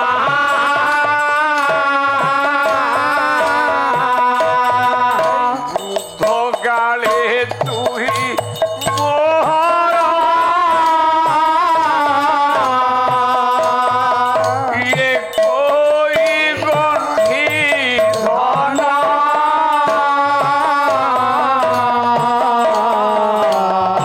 ମତେ ମୁରୁଛି ରହିବି ତୋର ଚନ୍ଦ୍ର ବଦନ।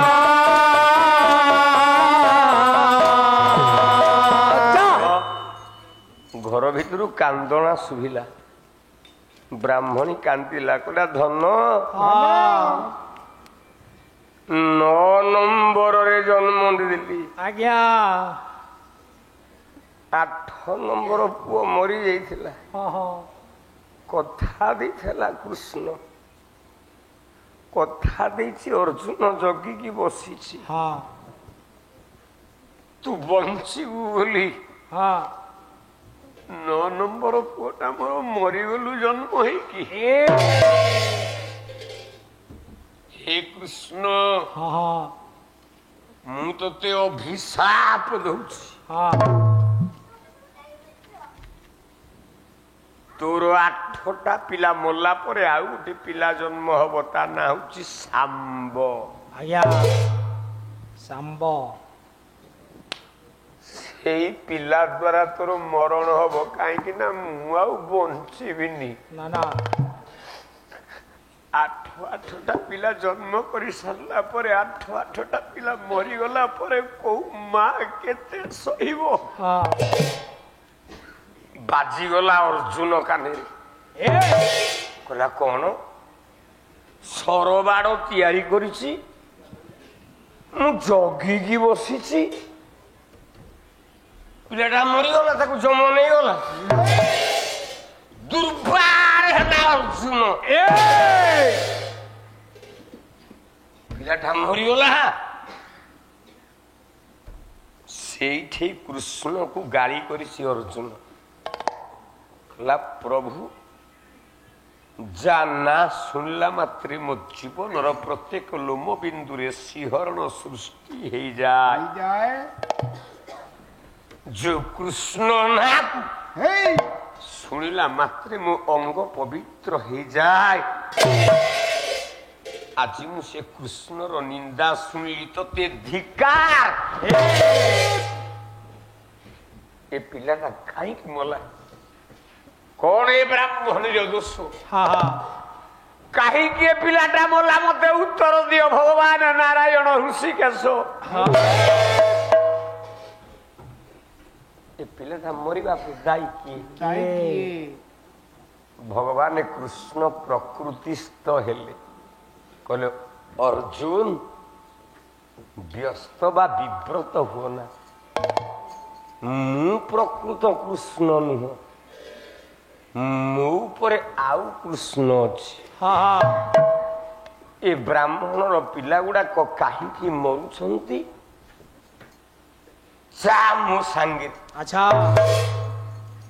ନନ୍ଦିଘୋଷ ରଥ ଉପରେ ବସେଇଲେ ଭଗବାନ କୃଷ୍ଣ ଅର୍ଜୁନ ହଁ ହଁ କହିଲେ ବସ କହିଲା ନନ୍ଦିଘୋଷ ରଥେ ତୁ ଆରୋହଣ ନନ୍ଦୀ ଘୋଷ ରଥେ ତୁ ଆରୋହଣ ସମୟ ଅପେକ୍ଷା କର ଅର୍ଜୁନ ସମୟକୁ ଅପେକ୍ଷା କର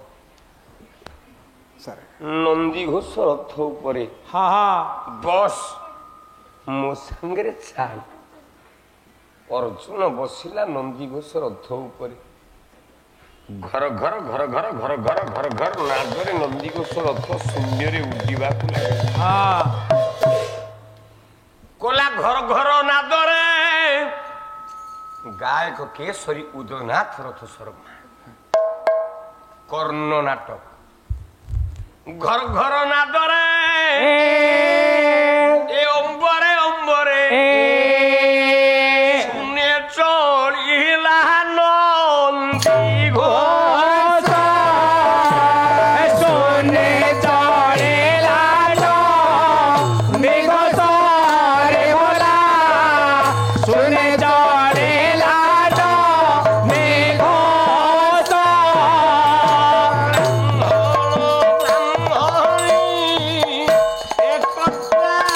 ରହିଲେ ବ୍ରାହ୍ମଣେ ଏକତ୍ର ରହିଲେ ରଘୁକୁ କୁସୁମ ଭଗବାନ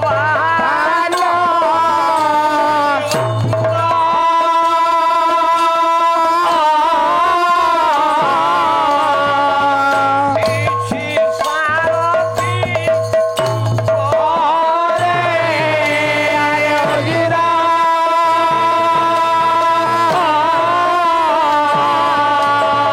ବସିଛି ସାରଥି ଉପରେ সোনা মহারতি রটি নন্দিঘোষ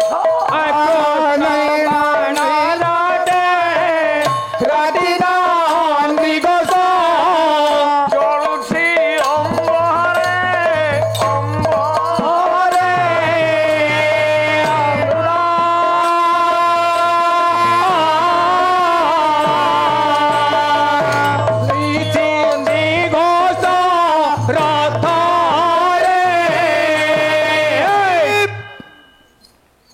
ଭଗବାନ କୃଷ୍ଣ କହିଲେ ଚାଲ ଯିବା କାହିଁକି ବ୍ରାହ୍ମଣର ଛୁଆ ଗୁଡାକ ମରୁଛନ୍ତି ପରୀକ୍ଷା କରିବା ହଁ, ହଁ। ଭୁଲ ଭାଲ ଅଛି ଆଜ୍ଞା ମୋ ମା ଜଣେ ଏଠି ବସୁଛନ୍ତି ଟିଚର ଆଜି ବହୁତ ଖୁସି ହେଇଯାଇଛି ବାପା ତାଙ୍କ ଉପରେ ସେ ଖାଲି ଟିଚର ନୁହଁ ତାଙ୍କ ସାଙ୍ଗରେ ଆଜ୍ଞା ସେ ଜଣେ ଆଷ୍ଟ୍ରୋଲୋଜର ଆଚ୍ଛା ମୁଁ ବି ବ୍ରାହ୍ମଣ ଛୁଆ ମତେ ବି ଟିକେ ମେଷ ବୃଷ ମିଥୁନ କର୍କଟ ସିଂହ କଙ୍କଡା ବିଛା ମତେ ବି ଟିକେ ଟିକେ ଜଣା ନା ପୁଅ ତମେ ବଞ୍ଚିଛ କେବଳ ଜଣଙ୍କ ପାଇଁ ମୁଁ କହିଲି ନା ମା ମତେ 7 ବର୍ଷ ହେଲା ଶନି ସପ୍ତାହ ପଡିଛି ହଁ ନା ନା ଆଉ ଶନି ସପ୍ତାହ ନାହିଁ ମୁଁ କହିଲି ସିନା ଶନି ସପ୍ତାହଟା ନାହିଁ ଜନ୍ମ ବୃହସ୍ପତିଟା ଅଛି ନା ନାହିଁ ନା ହଁ ପୁଅ ମୁଁ କହିଲି ଯେତେବେଳେ ବ୍ରାହ୍ମଣ ପିଲାକୁ ଜନ୍ମ ବୃହସ୍ପତି ପଡ଼ିବ ସମୟ ପଇଲେ ତାର ମରଣ ବି ହେଇଯାଇପାରେ ବର୍ତ୍ତମାନ ମୋ ଦେହରେ ଜନ୍ମ ବୃହସ୍ପତି ଚାଲିଛି ସେ ମା ଜଣେ ଆଷ୍ଟ୍ରୋଲୋଜର ମୁଁ ଭାରି ଖୁସି ହେଇଗଲି ହଁ ନେଇକି ଯାଉଛନ୍ତି ଭଗବାନ କୃଷ୍ଣ ହଁ ଜଣେ ବଡ ଆଷ୍ଟ୍ରୋଲୋଜର ଅର୍ଜୁନକୁ ଦେଖେଇବା ପାଇଁ ଚାଲ ରଥ ଚାଲିଲା କେମିତି କେମିତି କଲା ପ୍ରକଟ ଚକ୍ର କାଟା କାଟା ରାତାରେ ଅମ୍ବରେ ଅମ୍ବରେ ଆହା ଅମରେ ଅମରେ ଆହା ଅମରେ ଅମରେ କ୍ଷୀରତବୋଧ ହେଲେ ବଦ୍ରାୟୁଧ ବିଷାଦ ବିଷାଦ ଚନ୍ତାରେ ବିଷାଦ ଚନ୍ତାରେ ବିଷାଦ ଆହା ବିଷାଦ ଚନ୍ତାରେ ବିଷାଦ ଚନ୍ତାରେ ବିଷାଦ ଚନ୍ତାରେ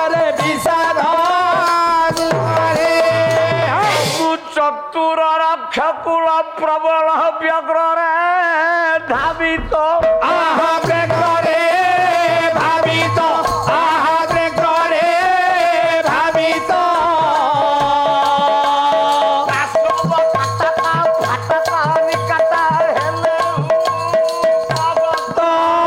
ହେଲେ ଉପଗତ ହେଲେ ଉପଗତ ହେଲେ ଉପଗତ ଆହା ହେଲେ ଉପଗତ ହେଲେ ଉପଗତ ହେଲେ ଉପଗତ ହେଲେ ଉପଗତ। ଆଜ୍ଞା ରଖି ଚାଲିଲା। ଅର୍ଜୁନ ବସିଲା ଏ ପିଲାଟା କାହିଁକି ମଲା ମତେ କହ, ନହେଲେ ନିଆଁରେ ପୋଡ଼ିକି ମରିଯିବି।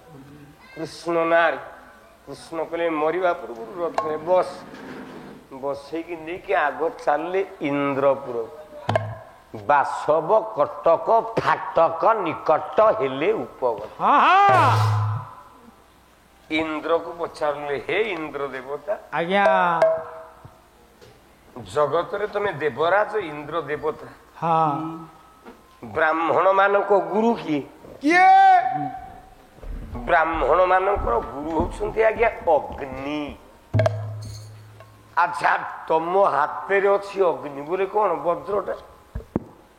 ବଜ୍ରଟା କଣ ନିଆଁ ନା କଣ? ତମେ ଅଗ୍ନିକୁ ଆୟତ୍ତାଧୀନ କରିଛ। ହଁ ଏ ବ୍ରାହ୍ମଣ ଛୁଆଟା ମରିବା କାରଣ କଣ? କାହିଁକି ମରୁଛନ୍ତି ଟିକେ ଉତ୍ତର ଦିଅ।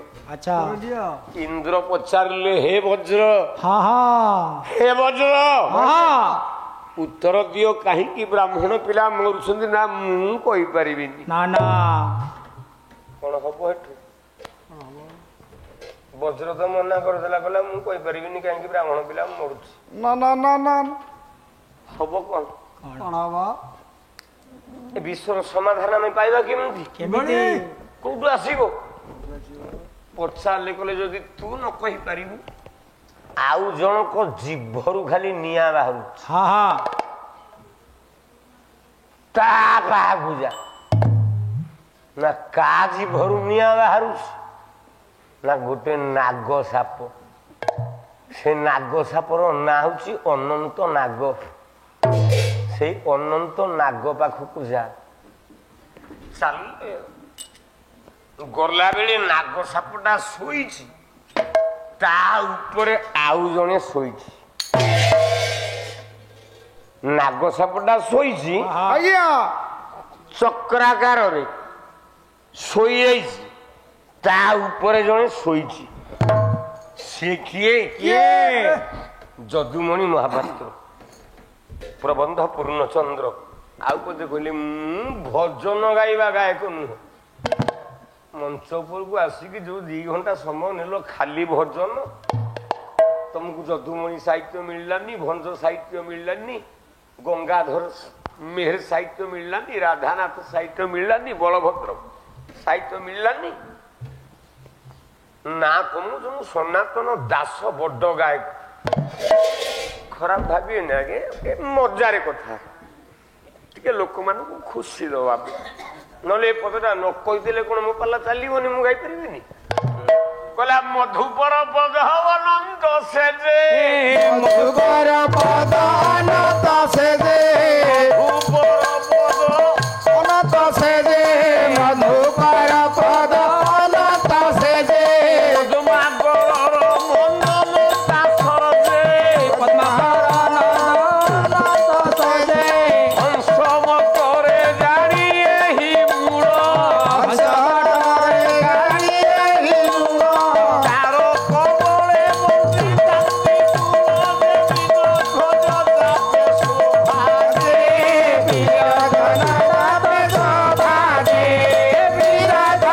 ଯାତେ ଶୋଭା ଯେ, ବିରାଧନା ସାତ ଶୋଭା ଯେ, ଯୋଗୀ ଯେ ସୁଖ ରାଜାର ତାରଣେ ପ୍ରକାଶିତ କଲା ଭଜେ ପ୍ରକାଶିତ କଲା ଭଜେ। ମଧୁପର ପଦ ଅନନ୍ତ ସେଜେ। ସେ ଯେ ମଧୁ ମଧୁ ଏ 2ଟା ଅର୍ଥରେ ଲେଖିଛନ୍ତି ଯଦୁମଣି ମହାପାତ୍ର। ସିଏ 2ଟା ଅର୍ଥରେ ଲେଖନ୍ତୁ ନ ଲେଖନ୍ତୁ, ଆଜିକାଲି ବ୍ୟାଖ୍ୟାକାର ମାନେ ବହୁତ ବାହାରିଲେଣି। ଯେମିତି ଉପେନ୍ଦ୍ର ଭଞ୍ଜ ସାହିତ୍ୟକୁ ଗୌରୀ କୁମାର ବ୍ରହ୍ମା 14 ପ୍ରକାର ଅର୍ଥ କରିଦେଲେ। ଭଞ୍ଜ କଣ 14 ପ୍ରକାର ଅର୍ଥରେ ଲେଖିଥିଲେ? ତେଣୁ ବ୍ୟାଖ୍ୟାକାର ମାନେ ନିଜର ମସ୍ତିଷ୍କକୁ ପ୍ରୟୋଗ କରି ଜଣେ ଜଣେ କବିଙ୍କର ଗୋଟିଏ ଗୋଟିଏ ଗାଥା ବା ଗୋଟିଏ ଗୋଟିଏ କଥାକୁ 5 ପ୍ରକାର ଅର୍ଥ କରିପାରନ୍ତି। ଜଗତର କେବଳ ଏତିକି ଆପଣ ଜାଣନ୍ତୁ, ଜଗତର ମୂଳ ହଉଛି ଜଣେ, ତାରିଠୁ ସମସ୍ତେ ସୃଷ୍ଟି। ଓଡ଼ିଆ ଭାଗବତ ଜଗନ୍ନାଥ ଦାସ ତୃତୀୟ ସ୍କନ୍ଦ 11 ଅଧ୍ୟାୟ 71 ନମ୍ବର ପେଜ। ଏତିକି କହିଦେବ ଶୁଣା ଦାସ, ଗୋଟେ ବହି ନା ଏତିକି ପୃଷ୍ଠା, ଏଇ ବହି, ଏଇ କବି, ଏଇ ଧାଡ଼ି କହିଦେବ। କହିଲା ପ୍ରଳୟ ଜଳଧୀର ମଧ୍ୟରେ ଅନନ୍ତ ଶୟନ ଆନନ୍ଦେ, ଅନନ୍ତ ଶୟନ ଆନନ୍ଦେ, ଅନନ୍ତ ଶୟନ ଆନନ୍ଦେ। ଜଳେ ଶୋଇଲେ ଭଗବାନ, ସେ ଆତ୍ମା ଶକ୍ତିରେ ଅଧୀନ, ସେ ଆତ୍ମା ସପିଲେ ଅଧୀନ, ସେ ଆତ୍ମା ସପିଲେ ଅଧୀନ। ହଇଲେ ଏକ ରୂପ ହୋଇ ସଙ୍ଗେ ସଙ୍ଗତ କେହି ନାହିଁ, ସଙ୍ଗେ ସଂଗତ କେହି ନାହିଁ, ସଙ୍ଗେ ସଂଗତ କେହି ନାହିଁ। କାଲି କଥା ପ୍ରସଙ୍ଗରେ ମୁଁ କହିଥିଲି ଜଗନ୍ନାଥ ସଂସ୍କୃତି ଭିତରେ ପାଲାବାଲା କହିଲେ ନାଇଁ ସୁଭଦ୍ରା ଜଗନ୍ନାଥର ଝିଅ। ମୁଁ କହିଲି ହଁ ହେଇଥିବ, କୋଉ ବହିରେ ଲେଖା ହେଇଥିବ। ଆଉ କଣ ଗୋଟେ ଗାୟକ ମିଛ କଥା କହିବ? ସକାଳୁ ଉଠିଲି, ଏଇ ପିଲାମାନେ ବସିଥାନ୍ତି, ଯାଇକି ତାସ ଖେଳିଲୁ, 2 ଗାୟକ ଯାକ ସାଙ୍ଗ ହେଇକି ମିଶିକି। ମୁଁ କହିଲି ଆଲୋ ଭାଇ ନା ନା କଣ? ମୁଁ କହିଲି ସୁଭଦ୍ରା କେମିତି ଜଗନ୍ନାଥର ଝିଅ, ଟିକେ ପ୍ରମାଣଟା ଦେଲୁ। କହିଲା ଆରେ ମତେ ଗୁଡ଼ାକ ଆଇଛି, ମୁଁ କହୁ କହୁ କହିଦେଇଛି।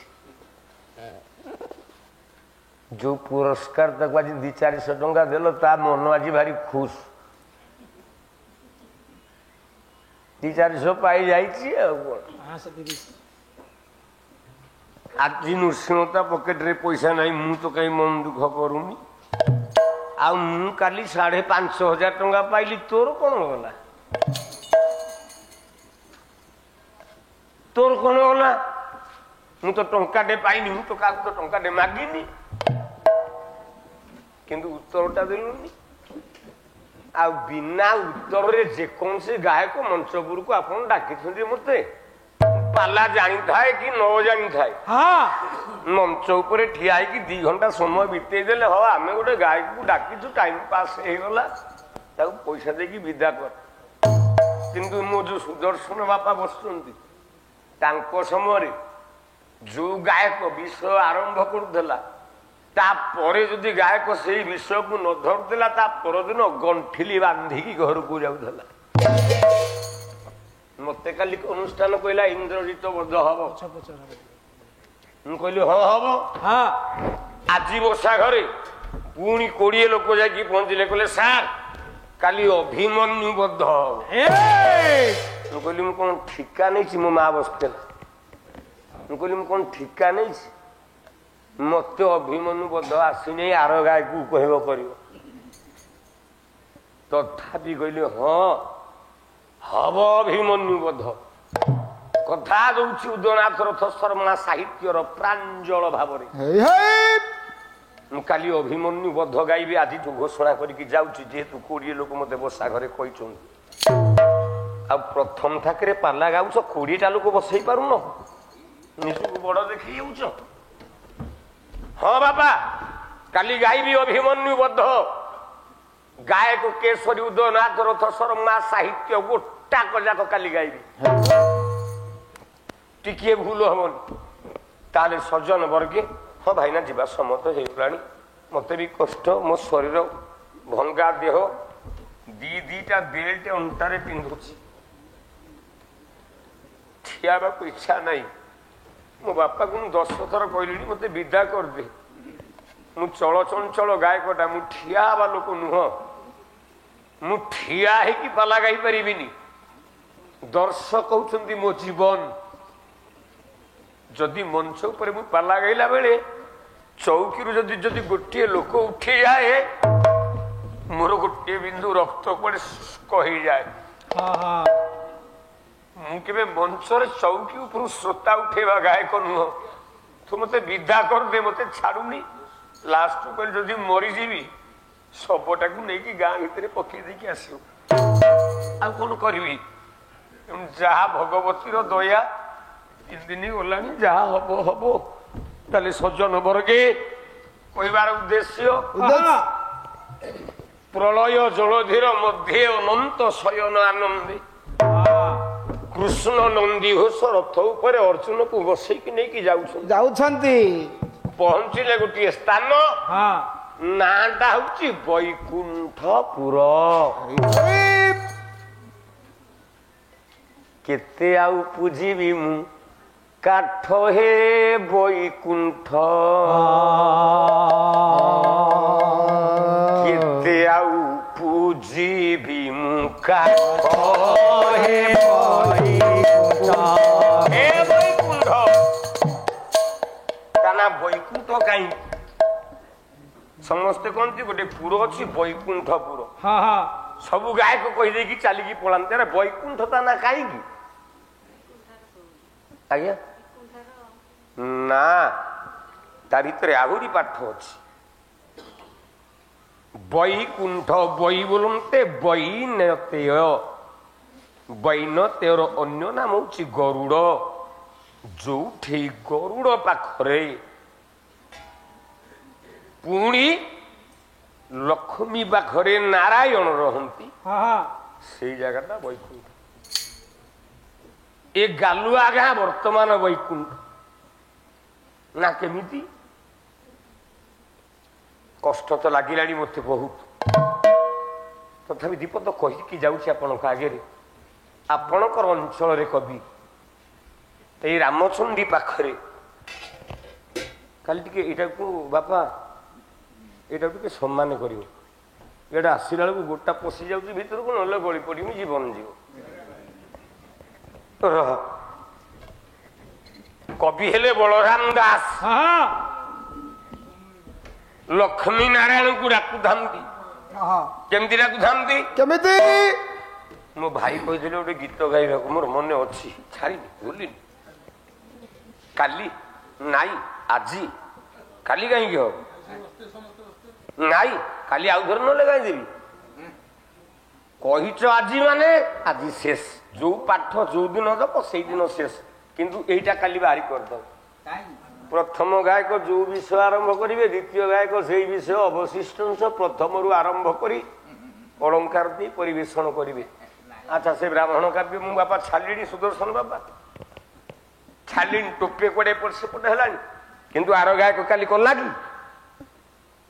तेणु काली पैसा तो तुम दियो ताले मु कांदी कांदी घर को जीवी ता काली गला काली जो रातिर पाला पैसा टी मो हाथ को धरेदेव मु खुशी रे टे घर को जीवी पिला कही नेलिया कंकड़ा कौन कहती बड़ बड़ कंकड़ा कौन ता केजी 1000 ना 1200 टंका नहीं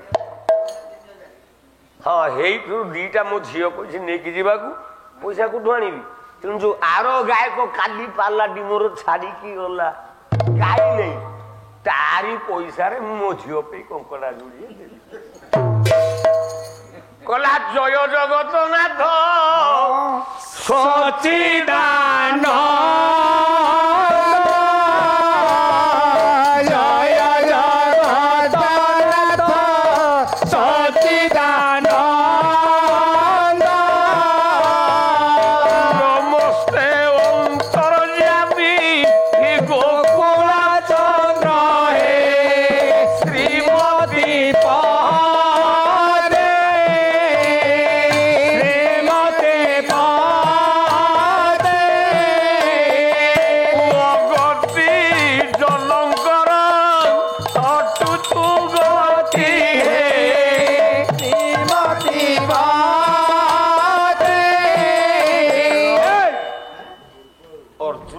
भगवान कृष्ण कला प्रभु ଇଏ ହଁ ହଉ ଏଇଟା ମଜାରେ ମଜା କଥା ଆପଣ ଧରିବେନି ଏତେ ଗାୟକ ମାନେ ପଦେ ପଦେ ଟିକେ କୁଆ ହଉ କଲା ଶଙ୍ଖ ଚକ୍ର ଧାରଣ ସାରଙ୍ଗ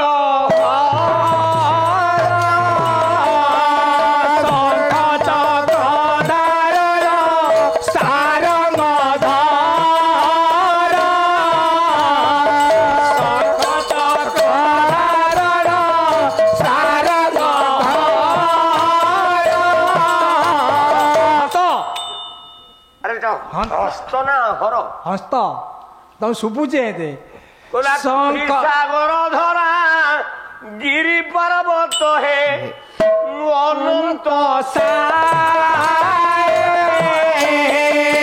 ଅନନ୍ତ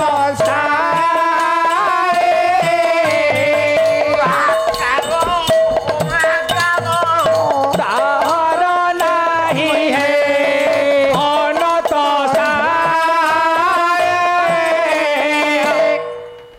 ବାପା ମାନେ ଲୋ ମୋ ଗାଇବାଟା କଣ ଏତେ ଖରାପ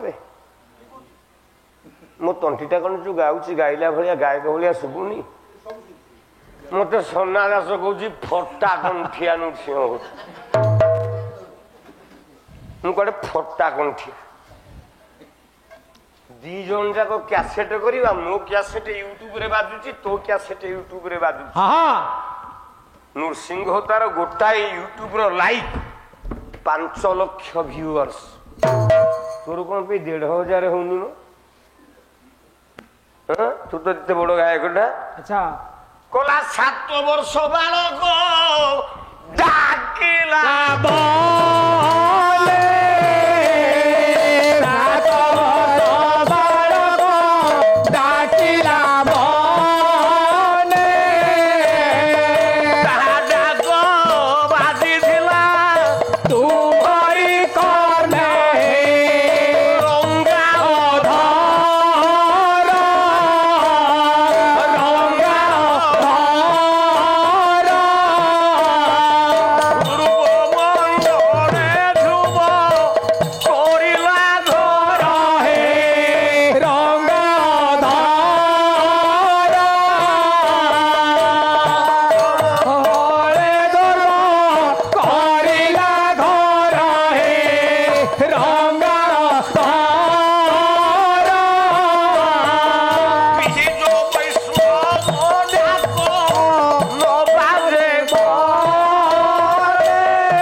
ହଉ ମୋର ଅନୁମାନ 11ଟା ବାଜିଯିବଣି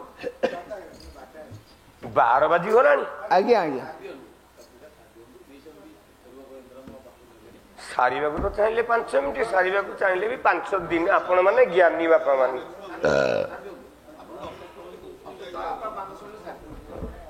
ବ୍ରାହ୍ମଣ କୁ ସାଙ୍ଗରେ ଏ ଅର୍ଜୁନକୁ ସାଙ୍ଗରେ ଧରି କୃଷ୍ଣ ଚାଲିଲେ ବୈକୁଣ୍ଠପୁର ବୈକୁଣ୍ଠପୁରରେ ବ୍ରାହ୍ମଣ ନାହାନ୍ତି ମର୍ତ୍ତ୍ୟ କଟକରେ ଅର୍ଜୁନକୁ ଧରିକି ବୁଲେଇଲେ ନନ୍ଦିଘୋଷରେ ମର୍ତ୍ତ୍ୟ କଟକରେ ବ୍ରାହ୍ମଣ ନାହାନ୍ତି ଯଦି ଏକଥା ମୁଁ ଏଇ ଲାଇକ କହିଦେବି ବ୍ରାହ୍ମଣିଆ ପୁଞ୍ଜା ଢେଲା ମାରିକି ମୋ ମୁଣ୍ଡ ଫଟେଇଦେବି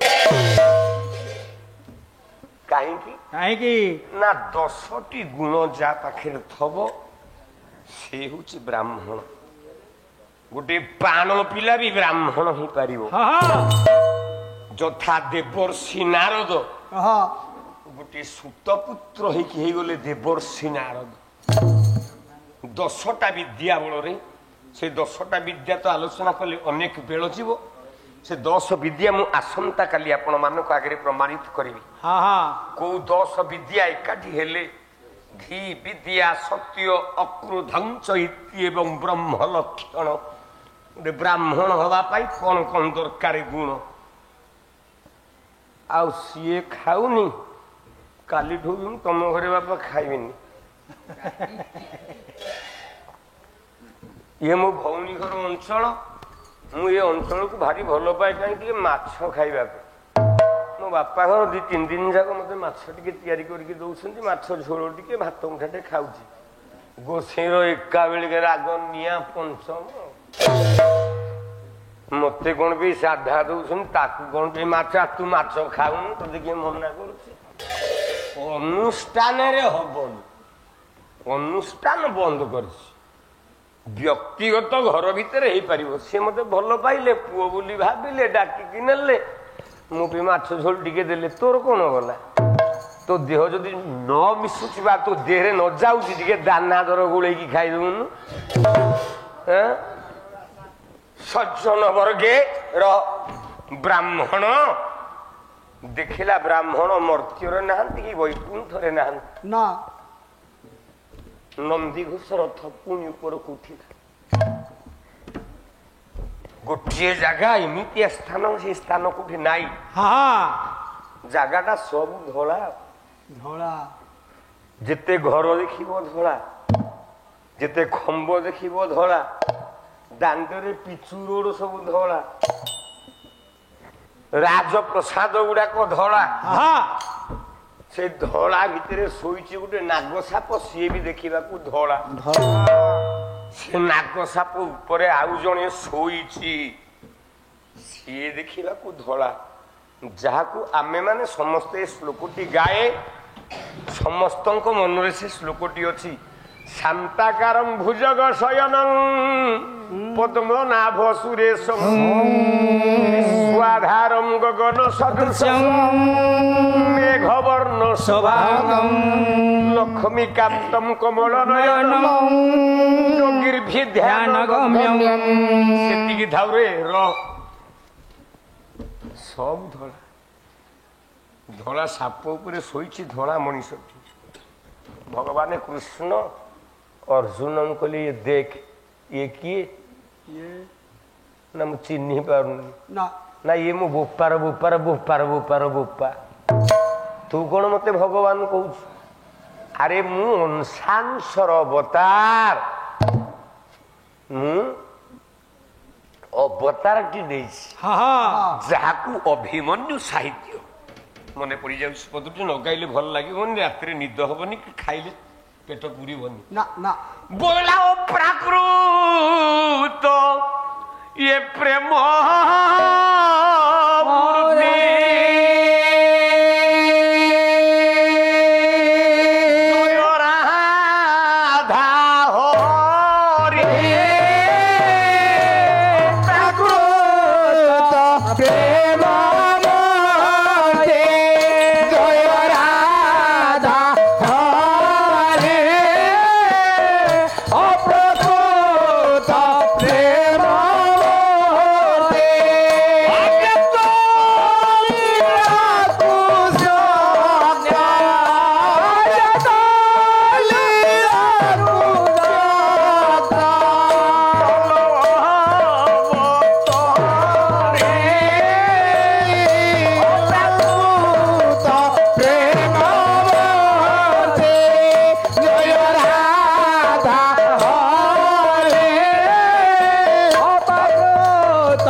ପ୍ରହ୍ଲାଦ ସାହୁଙ୍କ ପାଖରେ କଣ ତା ଥିଲା? ଅଖଣ୍ଡ ପୁରୀ ଜିଲ୍ଲାର ସମ୍ରାଟ ପ୍ରହ୍ଲାଦ ସାହୁ, ଅଖଣ୍ଡ କଟକ ଜିଲ୍ଲାର ସମ୍ରାଟ ଲକ୍ଷ୍ମୀଧର ରାଉତ। ପ୍ରହ୍ଲାଦ ସାହୁ ଯେତିକି ଶ୍ଲୋକ ଗାଇବେ, ଲକ୍ଷ୍ମୀଧର ରାଉତ ଆଜି ପର୍ଯ୍ୟନ୍ତ ସେତିକି ଶିଖିଲେଣି। ଲକ୍ଷ୍ମୀଧର ରାଉତ ଯୋଉ ଚାରିପଦ ସୁନ୍ଦର ସୁଲଳିତ କଣ୍ଠରେ ସାବଳିତ ଭାଷାରେ ଯୋଉ ଚାରିପଦ ସାହିତ୍ୟ କହିବେ, ତାହା କଣ କେବେ ପ୍ରହ୍ଲାଦଙ୍କ ସାଙ୍ଗରେ ହେଇପାରିଲା? ତେଣୁ ଚାରିଟା ଗୁଣ ଯଦି ଥିବ ଗୋଟେ ଗାୟକର, ଚାରିଟା କାନ୍ଥ ଠିକ ଥିବ, ତାହେଲେ ସେ ଗାୟକ। ତମର ଟିକେ ମୋ ଗାଇବାଠୁ ତମ ଗାଇବା ଟିକେ ଭଲ ମୁଁ ମାନୁଛି ମୋ ଆଡୁ ମୁଁ କହୁଛି ତମ ଗାଇବା ଟିକେ ଭଲ ଆଉ 3ଟା ଗୁଣ 3ଟା କବାଟ ତମର ଖୋଲା ଆଉ କିଛି ଜାଣିଛ ତମେ କିନ୍ତୁ ନୃସିଂହତାର ଗାଇବା ବି ଅଛି ଯଦି ନଥାନ୍ତା ଏମାନେ ମତେ ବେଣ୍ଟି ମାରିକି ଓଡ଼ିଶାରେ କୋଉଦିନ ପୋତି ଦିଅନ୍ତେଣି ହିସାବ ନାହିଁ ଯାହା ବି ହଉ ସରିଗଲା ପାଲାର ଜୀବନ ବୋଧେ ତ ଏଇ ମଞ୍ଚ ଶେଷ ମଞ୍ଚ ତ ହବନି ଦୋଳବେଦୀ ମୋ ଜୀବନର ଶେଷ ମଞ୍ଚ ହବ ଆଉ ୟା ପଠୁ ଚାମର ଧରିବିନି ସେ ବ୍ରାହ୍ମଣପୁରରେ ଯାଇ ପହଞ୍ଚିଲେ ଧଳା ନାଗ ଶୋଇଛି ଧଳା ନାଗ ଉପରେ ଗୋଟେ ଧଳା ମୂର୍ତ୍ତି କୃଷ୍ଣ କହିଲେ ଦେଖ ଇଏ କିଏ କିଏ ନାଇଁ ତମରି ଭଳିଆ ଦିଶୁଛି ନା ମୋ ଭଳିଆ ଦିଶୁଛି ଯେ ମୁଁ ୟାର ଅବତାର କିନ୍ତୁ ଇଏ କିଏ ଜାଣିଛୁ ଆଦି ଅନାଦି କାରଣ ସଗୁଣ ନିର୍ଗୁଣ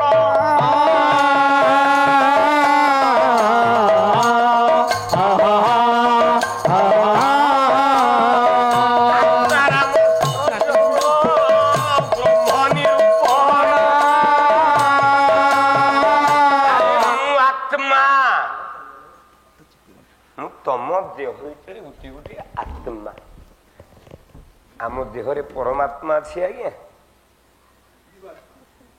ଜୀବାତ୍ମା ଅଛି ଯାହାକୁ ଆମେ ଆତ୍ମା ବୋଲି କହେ ହେ ଆତ୍ମା କିନ୍ତୁ ପରମାତ୍ମା ଯାଠି ଥାଏ ସେ ଜଣେ ଅବତାର ସେଇ ଆତ୍ମା ଥିଲା ବୋଲି ସେ ହେଲା ଅଭିରାମ ପରମଂଘସ ସେ ଆତ୍ମା ଥିଲା ବୋଲି ସେ ହେଲେ ପୂର୍ଣ୍ଣାନନ୍ଦ ପରମଂଘସ ସେହି ଆତ୍ମା ଥିଲା ବୋଲି ସେ ହେଲେ ଶଙ୍କରାଚାର୍ଯ୍ୟ ସେ ଆତ୍ମାରେ ଆମେ ଗଢା ନୁହେଁ କାହିଁକି ନା ଆତ୍ମା ହଉଛି 16 ପ୍ରକାର ତାକୁ ବୁଝେଇଲେ 2 ଘଣ୍ଟା ଯିବ ଦେଖିବା କାଲି ତାକୁ ମୁଁ ଆଲୋଚନା କରିବି 16 ପ୍ରକାର ଆତ୍ମା ତେଣୁ ଅନେଇ ଦେଲେ ଦେଖ ଏଇ ଆତ୍ମା ଠାରୁ ସୃଷ୍ଟି ହେଇଛି ଯୋଉ ବ୍ରାହ୍ମଣ ଏ ବ୍ରାହ୍ମଣ ଉପଯୁକ୍ତ ଆତ୍ମାରେ ସୃଷ୍ଟି ହେଇନାହିଁ ତେଣୁ ଇଏ ସଦାବେଳେ ହବ ନମ୍ପୁସକ ইয়ার সন্তান কেবে হব নাই ଯେଉଁ ସନ୍ତାନଟି ଜନ୍ମ ହବ ସେ ସନ୍ତାନଟି ମରିବ କାହିଁକି ନା ଇଏ ହେଉଛି କୃଷ୍ଣ ଦ୍ରୋହୀ ଇଏ ଜନ୍ମ ହବା ପୂର୍ବରୁ ଏ ବ୍ରାହ୍ମଣ ପୂର୍ବ ଜନ୍ମରେ କୃଷ୍ଣଙ୍କର ଦ୍ରୋହ ଆଚରଣ କରିଛି ତେଣୁ ଯିଏ କୃଷ୍ଣ ଦ୍ରୋହ ଆଚରଣ କରିଛି ଜୀବନରେ ନିଶ୍ଚିତ କଷ୍ଟ ପାଇବାକୁ ବାଧ୍ୟ କାର ପିଲା ନ ହଉ କାର ଧନ ନ ହଉ କାର ଝିଅ ଛୋଟି ହେଇକି ଜନ୍ମ ହେଇଥାଉ କା ପୁଅ ବାହାଘର ନ ହଉ କିଛି ନା କିଛି ନିଶ୍ଚିତ ଭାବରେ ଦଣ୍ଡ ଭୋଗିବାକୁ ବାଧ୍ୟ ଆମେ ହବା କାହିଁକି ନା କୃଷ୍ଣ ନିନ୍ଦା ଯିଏ କରିଛି ତା ଜୀବନରେ ସେ କେବେ ସୁଖୀ ହେଇନି ଆମେ କହିବେ ତାହେଲେ ପଠାଣ ମାନେ ତ କୃଷ୍ଣ ଡାକୁ ନାହାନ୍ତି ସେ କେମିତି ମୁକ୍ତି ହଉଛନ୍ତି ପଠାଣ ବି ଡାକୁଛନ୍ତି କୃଷ୍ଣ ଡାକୁଛନ୍ତି ଅଲ୍ଲାହ ଆକବର ଆଲ୍ଲାହ ସେଇ ଅଟି ଅଟଇ ମୂଳ ଓଠାରେ ସର୍ବେ ହୋଇଛି ଠୁଳ ଯାଇ ଫୁଲ ଆଲୋ ଯାଇ ଫୁଲ ଆଲୋ ଯାଇ ଫୁଲ ଥିଲେ ଅତି ଜଞ୍ଜାଳ ଯାଇ ଫୁଲ ଥିଲେ ଅତି ଜଞ୍ଜାଳ ଯାଇ ଫୁଲ ଆଲୋ ଯାଇ ଫୁଲ ଥିଲେ ଅତି ଜଞ୍ଜାଳ ଯାଇ ଫୁଲ ଲେଖ ତ ଶୁଣିଥିଲେ ଖେଳ କରିବାକୁ ମତେ ଆସିଲେ ଯାଇ ଫୁଲ ଆଲୋ ଯାଇ ଫୁଲ ଫୁଲ ରୂପ ପ୍ରକାଶିଲେ ଯାଇ ଫୁଲ ଆଉ ଯିଏ ସ୍ଥୂଳ ରୂପ ହେଇଯିବ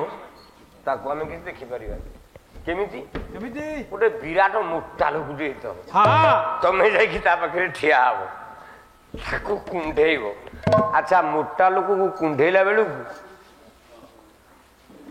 ତା ପିଠି ପର୍ଯ୍ୟନ୍ତ ହାତ ପାଇପାରିବନି ଯୋଉ ଯାକେ ହାତଟି ପାଇଲା ଆପଣ ତାକୁ ସେଇ ଯାକେ ଚିହ୍ନିଲେ ଯୋଉଠି ହାତ ନ ପାଇଲା ସେଠୁ ଚିହ୍ନିଲେନି ଆଉ କଣ ତେଣୁ ଜଗନ୍ନାଥକୁ ଆମେ ଯୋଉ ଯାକେ ଦେଖିଲେ आमे सेई जाके चिन्हिले जोठे जगन्नाथ को देखी पारलेनी सेठू चिन्ही पारलेनी अच्युतानंद कहिले पाद पानी जार नाही पाद पारी की सुंदर दिसई जाई फूल आलो जाई फूल आलो जाई फूल ज्ञान कुदी सुनाई जाई फूल ज्ञान कुदी सुनाई जाई फूल आलो जाई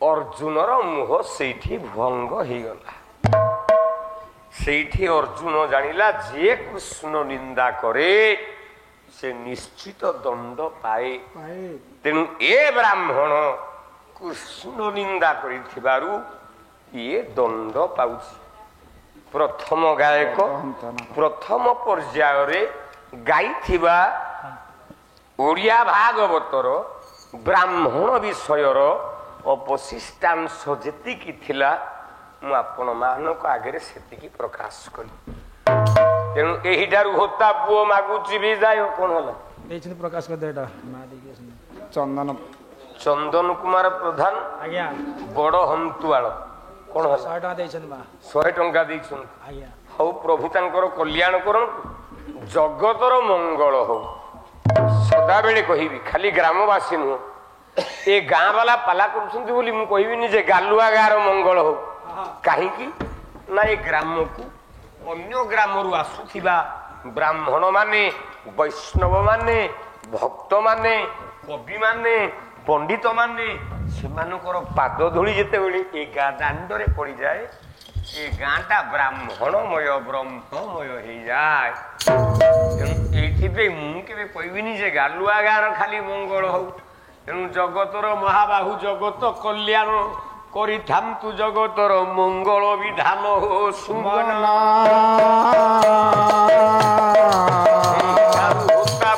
मागिला विदाय गला बेले बाबू माने टिके हरि बोलो दियो सुमन सुबिलान मोर ए जिनस टिके दरकार मोर धन दरकार नाही एतिकी हरिबोल टिके गोटे पद हरिबोल देवे ब्राह्मण पिला भिक्क मागुची से कहूला परा गोसे भिक्क मागुली बोली ये गोटे जिनस भिक्क मागुची एतिकी जोरे गोटे हरिबोल देवे जे गोसे शोई उठिब भूस किनी एहिटारु होता पुओ मागुची विदाय आनंद सागरे सर्वे हरिबोल दियो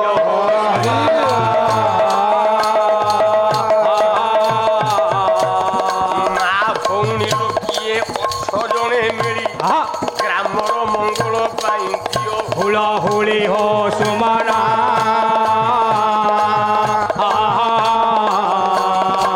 दिनजनस्य शरण रक्षण महाबाहो गुरु दिनजनस्य शरण रक्षण महाबाहो आनंद सागरे पीर दरबारे आनंद सागरे पीर दरबारे सर्वे हरिबोल कर ताली हुड़ हुली दियो ये विश्व दुख जाओ